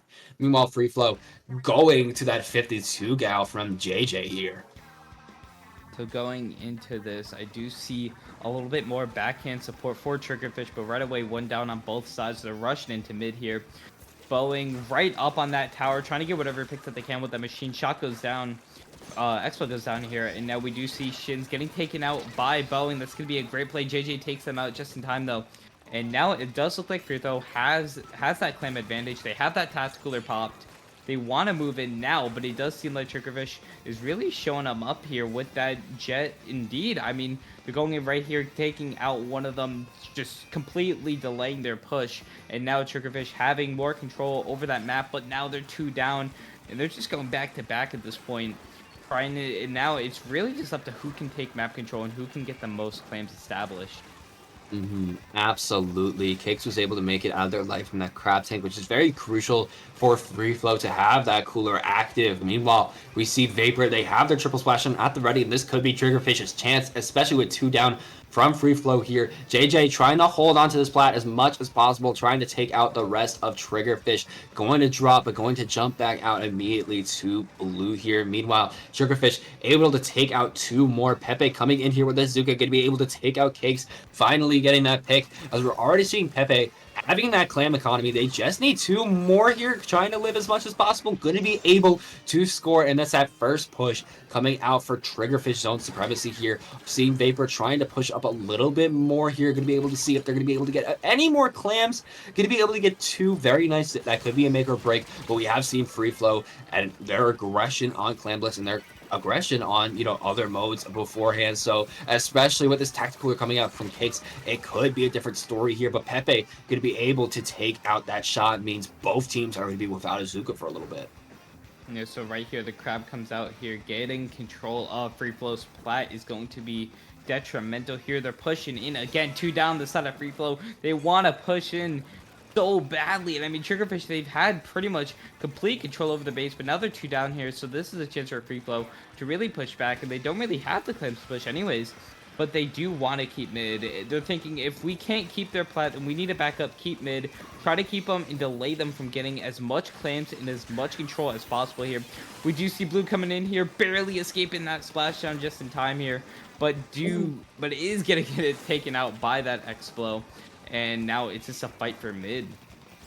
Yeah, just a fight for mid here that Free Flow is trying to win. They're having a little struggle here, though, especially with Pepe able to take out JJ here, trying to go to top mid with that Zuka, 2 basically going down on Free Flow here, as we're already seeing this splash, moving on to top mid, trying to take out Shin's, going to be able to Crab Tank here. It's just Blue left alive. 2 super clams are coming to the basket from Triggerfish Zones. 1 going to go in, 2 going to go in, getting it down all the way to 47. The splash going to be able to get it down to 41, and Pepe's coming out here with 7 on their spinner. I don't think anybody sees Pepe here. They're going to be alone, going to be able to get 1, 2, 3, 4 clams into there, getting it, get it down to 29. A very, very powerful push coming out from Triggerfish, going from Free Flow, thinking, okay, 74, we can come back from this to, okay, this is going to be a lot. We only have a minute and a half. We got to go. Yeah, they're thinking right now they have that tactical pop. They know they have that shot down, but the Gal goes down too. Pepe coming in here to get a triple. And now taking out Cakes as well, completely delaying Free Flow's push. And now, I mean, as we saw earlier with that amazing shark, now Triggerfish is responding to that shark that they had on Rainmaker, and they're responding beautifully. 2 down, 3 down the side of Free Flow. Triggerfish having complete dominant control over mid, and going onto their plat is going to be huge, and they have less than a minute to come back from this. They got to find a way to do so, but JJ going down to a triple splashdown, definitely not what they want to see here. Blue trying to help defend their spinner here, their plat. Gonna go down, though, to Boeing, who's gonna go down in turn. Vapor is trying to keep everybody out, but is not gonna be able to, as Shins is gonna be able to take out 2 with a Trizuka. Pepe trying to stall as much as possible, able to trade with Shins, but this might be the chance for Free Flow to start to push up here, especially with Cakes starting to take a lot of mid, a lot of that pain. going in the favor of Free Flow here. Cakes trying to set up top mid here. Blue trying to go for a bit of a flank, trying to stall out Vapor as much as possible. It is now or never for Free Flow here. They have to get Vapor out of this spot, because if not, they're just going to stay there and they're just going to keep shooting and shooting. And Cakes going down. Definitely not what they want to see. They need to get that Super Clam back in there. The Super Clam keeps getting picked off though. Free Flow has to pick it up here. JJ able to get it. Going to be able to score. And now it's up to if Free Flow is able to get that clam economy in there. But Triggerfish is starting to hold their clam basket, trying to make sure that they don't get any more in. And there we go. Triggerfish able to hold their basket, make sure Free Flow were not able to get in. And now Triggerfish is sitting pretty at a 3-2, making Free Flow a little bit scared, especially with some of these pushes that are coming out from Triggerfish. Yeah, I mean, like, excuse me, they went, especially from game 1, having them struggle so much to get that first push established, to completely dominating for the 5th game here. I mean, there's just nothing else you can say. I mean, they were just so much, there was just so much aggression involved, and Free Flow wasn't able to come back from it. And even though they were able to start a push in that overtime period, there was just too little time left to come back. And Triggerfish, I mean, they had control over mid almost that entire game, and they just kept pushing in. They pushed once down to 74, but they said, no, that's not enough. We want more, and they pushed in even more. I mean, they had all their specials. They had a double claim to start off that push, and they just went with it. They went with the flow, and Free Flow just wasn't able to come back in time. But I mean, amazing performance. I mean, Pepe with the shark was incredible. I mean, I feel like that was more of a response to what happened on Rainmaker with the shark. But I mean, just an incredible game nonetheless. Oh yeah, no, absolutely beautiful. I think we're seeing here Triggerfish zones, even though their comps are a lot more unorthodox than what Free Flow has been typically running. You saw last game out, they're pretty standard meta comp, maybe a little different than what you usually see, but pretty standard. You know, you got your aggressive short range shooters, you got Azuka in there, you got your cooler anchor, you got a mid range solid option with Stanford. But meanwhile, Triggerfish Zone Supremacy has been going with like these double slosher, short range shooter type of comps. And even though that's a little more unorthodox, it's the matter of the players. Even if these are more low tier weapons, these are weapons that these players know inside and out. Vapor, I know at the very least, I've known them for years, and I've known them for Explasher. So I imagine they know every single thing that weapon can do. Smork, as we saw before, avid junior player, Pepe with that shot, Kraken Mare with Ink Brush, a lot that we've seen here, even, you know, the Neo Machine, the Splash, they know their weapons inside and out because they've dedicated so much time to these, you know, more unorthodox weapons that they start to get better and better. Yeah, and I mean, there was just such a performance. I mean, Vapor was able to keep so much control throughout that entire game. I mean, it really shows off how well he can play X-Flow. Going into that game, we did see at the end they were trying to pick him up specifically and then going in for that push. And I mean, not just even the X-Flow, but also the machine coming in there to support the X-Flow was just huge, especially for a map like this. I mean, they had the advantage from the beginning, and now Free Flow, as you said, they might get a little scared at this point going into this next game. And we did see how they were kind of staggering on tower control. So I think going into the second game, they have a little bit more under their belt. I mean, they do know how Triggerfish can now play so aggressively. So I feel like there's got to be some kind of response if they want to come back and win this next game. Yeah, honestly, Free Flow, they definitely have the comps to counteract Triggerfish Zone Supremacy. It's just a matter of how they play them. And on tower control, we could be again, I'm surprised that CRB has not come out for them, but we're already seeing the switch for Triggerfish Zone Supremacy going from that Splash to that Junior, because they did switch in Smorkborg, you know, the avid Junior lover. But we're seeing on the side of Free Flow a very solid shakeup here. Park's going to be going on the ballpoint, Splatling, and Cakes going in with the NZAP, going for that, you know, separate anchor and then short range cooler comp alongside that CRB. Kind of like if CRB was avid during the HJet meta, kind of like a comp that you typically see from like Sizzle season of last year is what they're kind of running here. Yeah, and I mean, ballpoint, I think it's still a very strong weapon. So going into this game, it's got that jet to support it as well. We do see that Kraken coming right in to try to take out that Junior. We do see a bunch of specials online for Free Flow.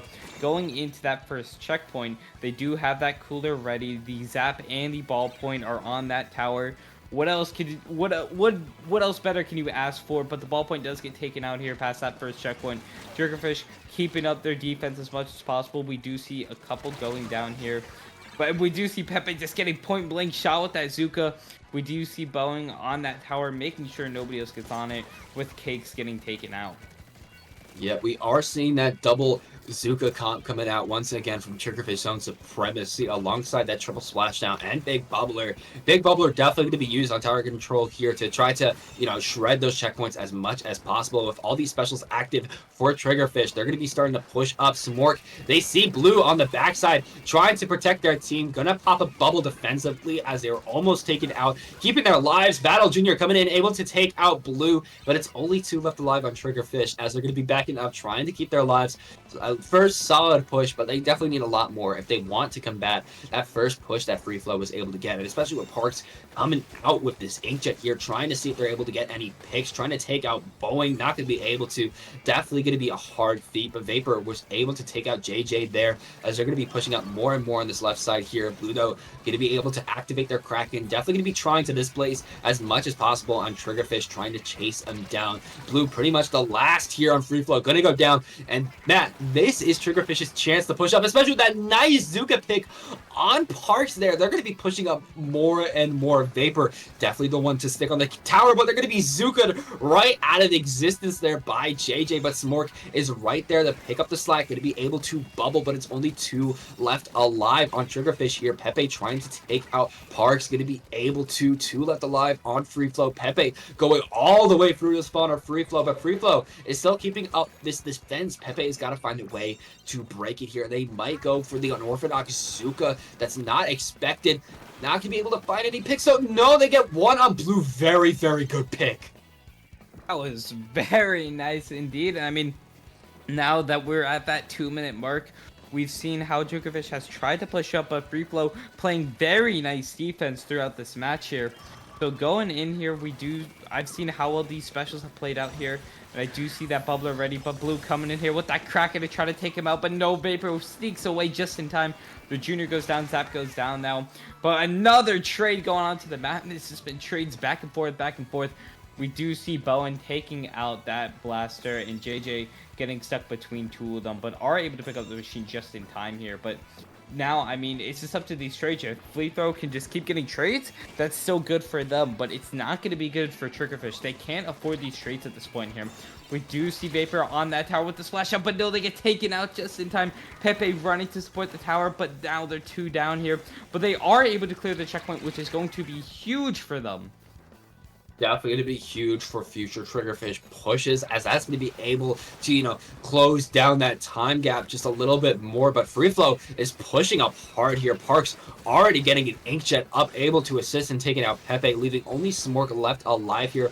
Already watching these respawns. Inkjet going to be down, but we're already seeing Cakes moving this tower more and more. Blue trying to watch for any drops here. JJ keeping that top right situated. Definitely what you want to see on this map mode, as Free Flow is already on this second check, trying to shred it as much as possible. Park's going to go down. Blue's trying to back up a little bit here. Boeing trying to make something happen, and Free Flow sitting really pretty, especially with only 30 seconds left on the clock here. And that they want to make sure that they keep this defense up. They don't need to push up anymore. They don't need any more points. They're sitting pretty at that 34. They just want to make sure that Triggerfish can't get any more. Parks having that Inkjet, which might be the make or break for Free Flow here. This could give them this game and tie up the score here. Blue jumping out, just trying to keep their life here. We're seeing everybody coolered up on Free Flow. The big bubbler coming out for Triggerfish, but 2 are going down. It's just Vapor and Smork. Vapor keeping themselves alive, but that Kraken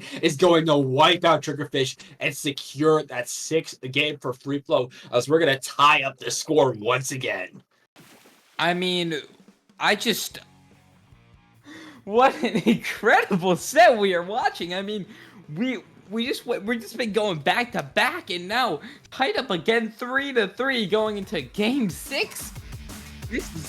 This has just been incredible. This has been just like absolutely amazing to watch. We saw there just how aggressive at the start Free Flow was able to be, and then when Triggerfish was pushing up, how well they were able to, keep defense, make sure they separated Triggerfish, make sure they got the picks. They did a very good job on that, as you can see here, especially at this first start for, Free Flow. You see JJ coming in from this right side, able to get a nice Zuka to displace the members of Triggerfish, even with some nice Zukas coming out from, Pepe, and some nice picks coming out from the rest of the Triggerfish. It was not enough. Honestly, it is a very back and forth right now. It's still anybody's game. A tied score, a game 8 is going to be confirmed for this Ludi set. We're at least seeing a game 8. So if we're able to tie it up again, we could be seeing another game 9 for a div free set on Ludi tonight, which could be absolutely beautiful. I'd love to see that, but it's just going to be a matter of who's going to win and who's going to try to get an early lead to try to get maybe a 5-3 on Rainmaker Robo Ramen.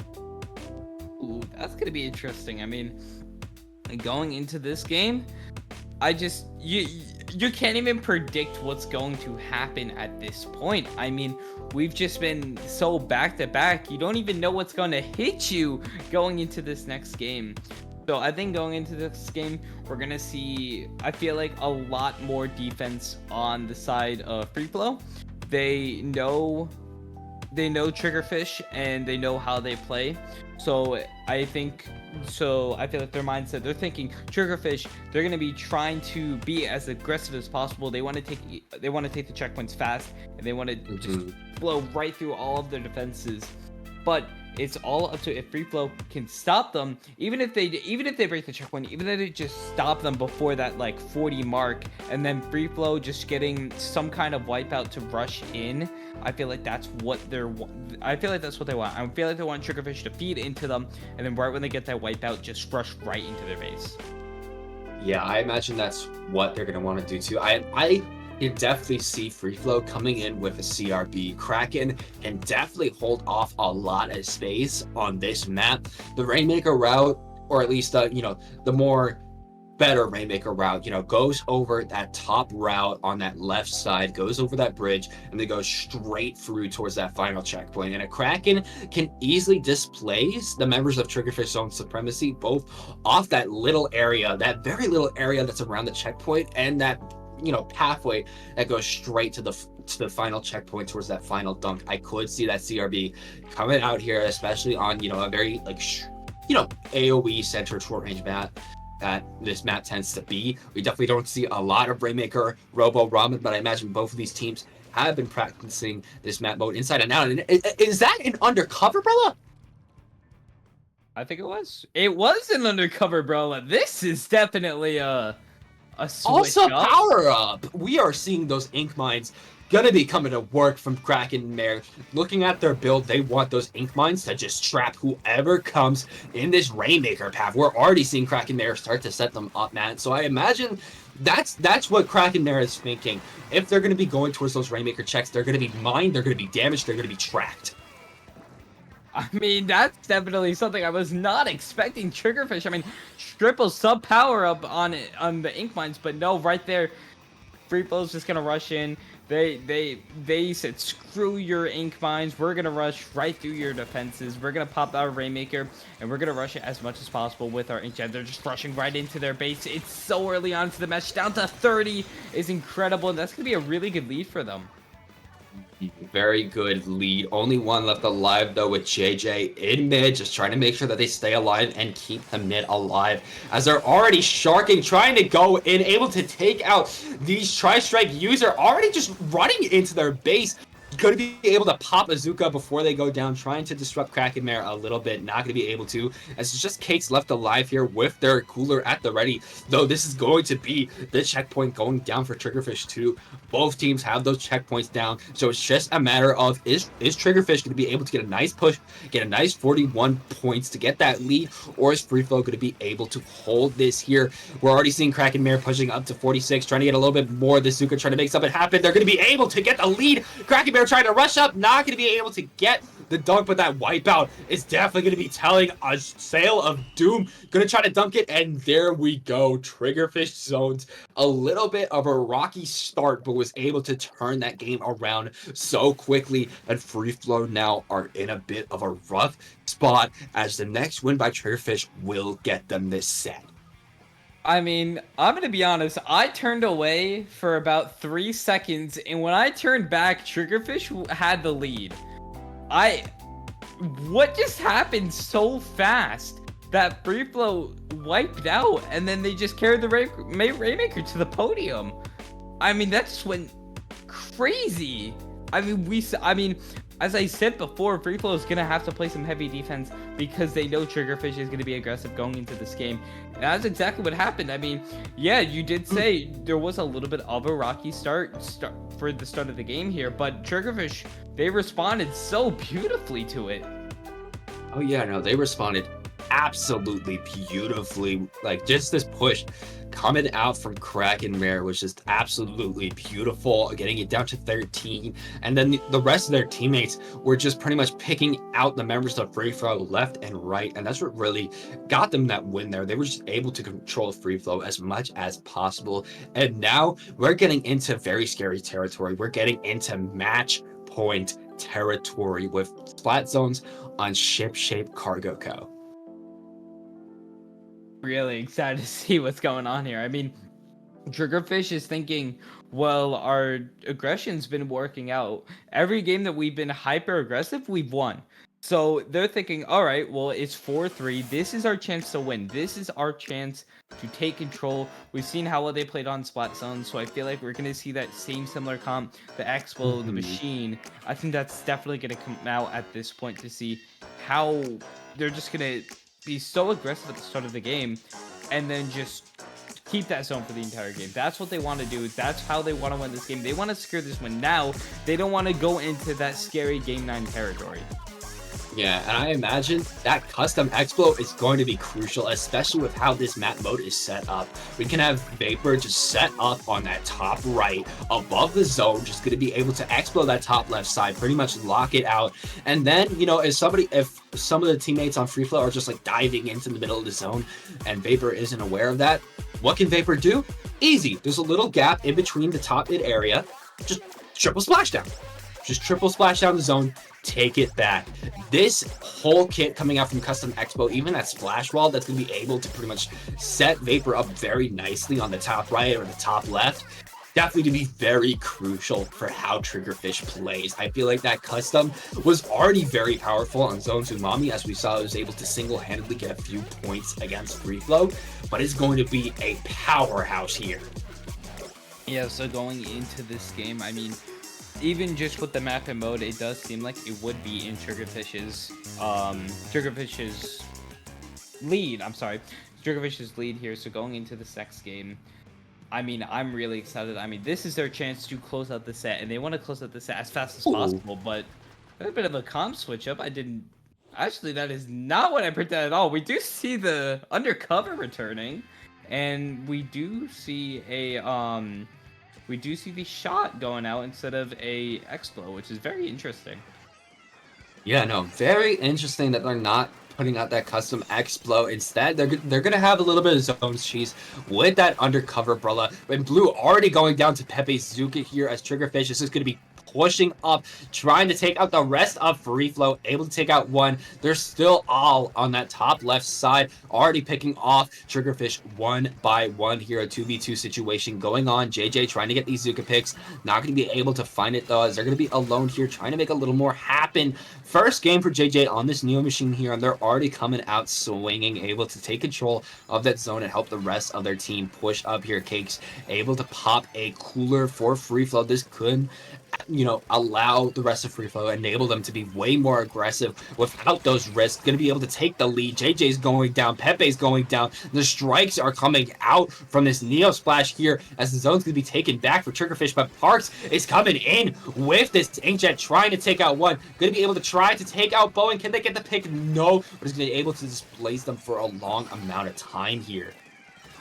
And now going into this, the strikes are out. Everything is out for these teams. 3 down this side of Triggerfish.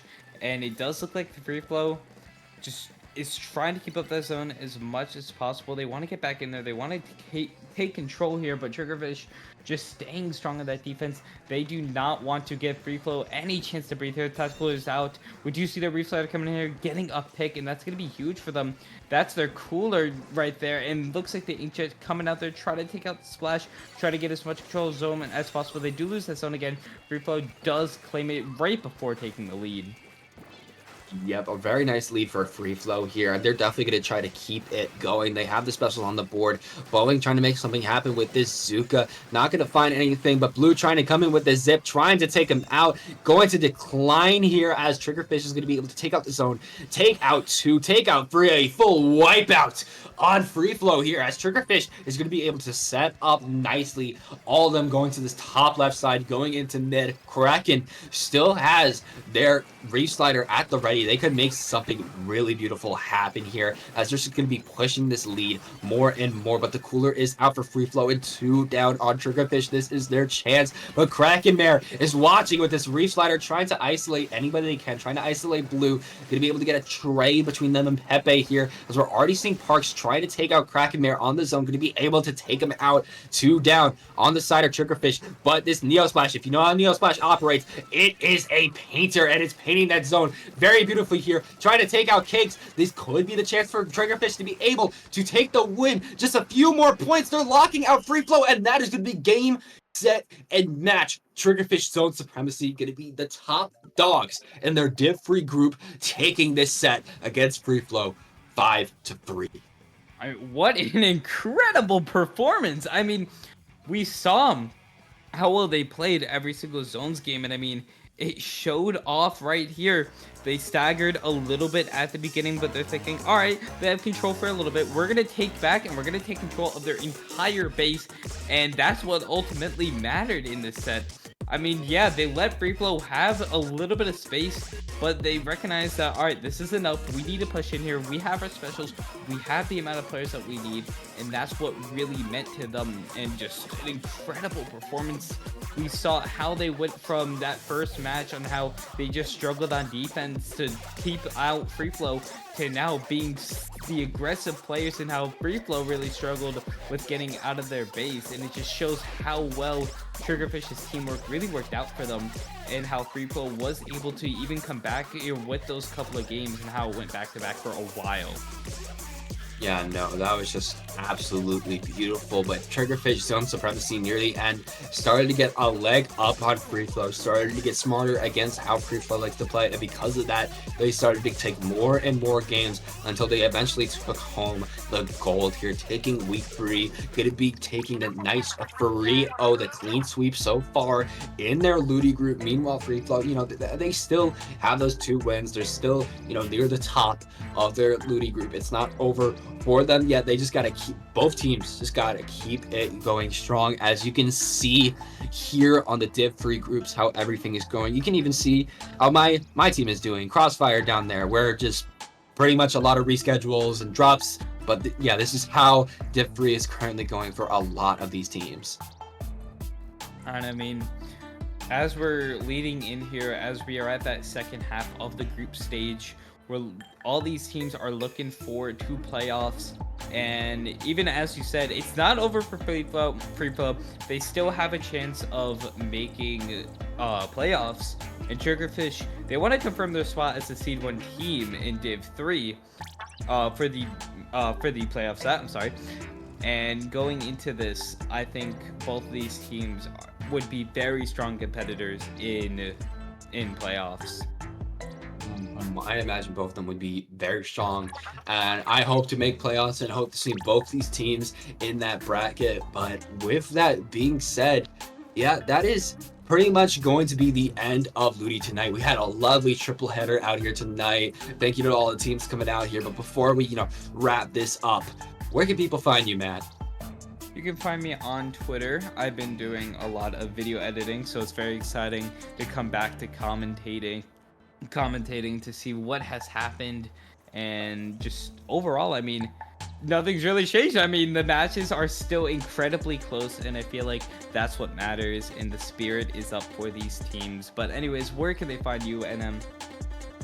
people can find me on Twitter and Twitch at Ninstar123. I post about my broadcasting, my article writing, and whatever else I am doing in my comp career or my just regular flat out career as a esports commentator, journalist, all that type of stuff. But either way, that's going to be it for us tonight here on Ludi Tonight, and I hope everybody here in the audience has had a good night here on Ludi Tonight. And also, thank you, Joran, for the amazing stream as always. I believe he's been going for all 3 Ludi sets happening. So we thank you for being here, able to provide us such amazing streams for these matches in general. Yeah, I've basically been around this whole time. Basically every week, and also the debate match with Black Lotus. That's been every stream so far by me. But also shout outs to again all the SplatoonTourney staff, our stream coordinator Lepis, Keon, who's about the head org, Falco as well, and Toma as well. Shout outs to them because we need all duty staff to actually make this happen. And all the stuff that could be said, yeah, my social at the bottom, Join51, Join. If you want to see more Ludi matches tomorrow, 3 p.m. to 5 p.m. on Down Productions. I'm going to be streaming that too. Anything other than that is going to be, remember, maps comes out on Monday. Remember to reschedule and schedule with other people. And basically, now it's time to go to the void. Yeah, I know that Down Productions tomorrow has some nice Ludi League free sets from 2 p.m. to 4 p.m. EST. There's going to be a Div 6 set between Mantiboat Fan Club and Origami Dragon, then a Div 10 set between Reforged and Lethal Law, and then closing out with a Div 4 set between Weight we've seen a lot in tournaments recently, and Trophy. But yeah, now, final words, Matt. Do you have anything?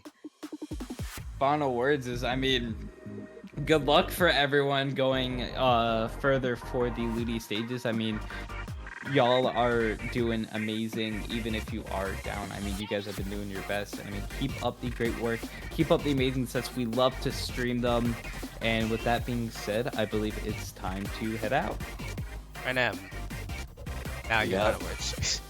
My final words, it was just absolutely beautiful to commentate this set. I feel like, honestly, looking back on it, probably, from my opinion, one of the best commentaries I've had, but also one of the best sets that I think I've seen in a long time. Both teams honestly did beautifully, and it's just telling for how good Ludi is going to be coming. But yeah, everybody at Ludi Tonight, thank you once again for having me and for holding these sets, holding these streams, and allowing teams like this to get more publicity. I always see the viewing numbers for Ludi Tonight for SplatoonTourney spike up at like the 120s and 150s, very big for Splatoon tournaments and Ludi and stuff like that. It's very lovely to see the Splatoon esports scene grow and continue to grow, and this is just a beautiful tool for that. So yeah, sorry. Oh, wait, you want? Wait. No, you go. No, okay, no, if you want to say something, you can say something. I was going to close it off, but... I was going to close it off, but you know what? Let's do it together. Okay. We can all do it. Let's all do it. Yeah. There we go. Let's all do it. Okay, so this has been Ludi Tonight on a Saturday night. There's still Ludi Tonight tomorrow night, remember that. So be sure to watch that as well at night. But... Get that one SpongeBob meme. At night. At night. Ooh. Oh. But yeah, that would be it. Say goodnight, say prayers, and say good luck to all the players for your week 3 matches. Week 4 is coming out tomorrow, soon. And good night. Bye bye. Good night.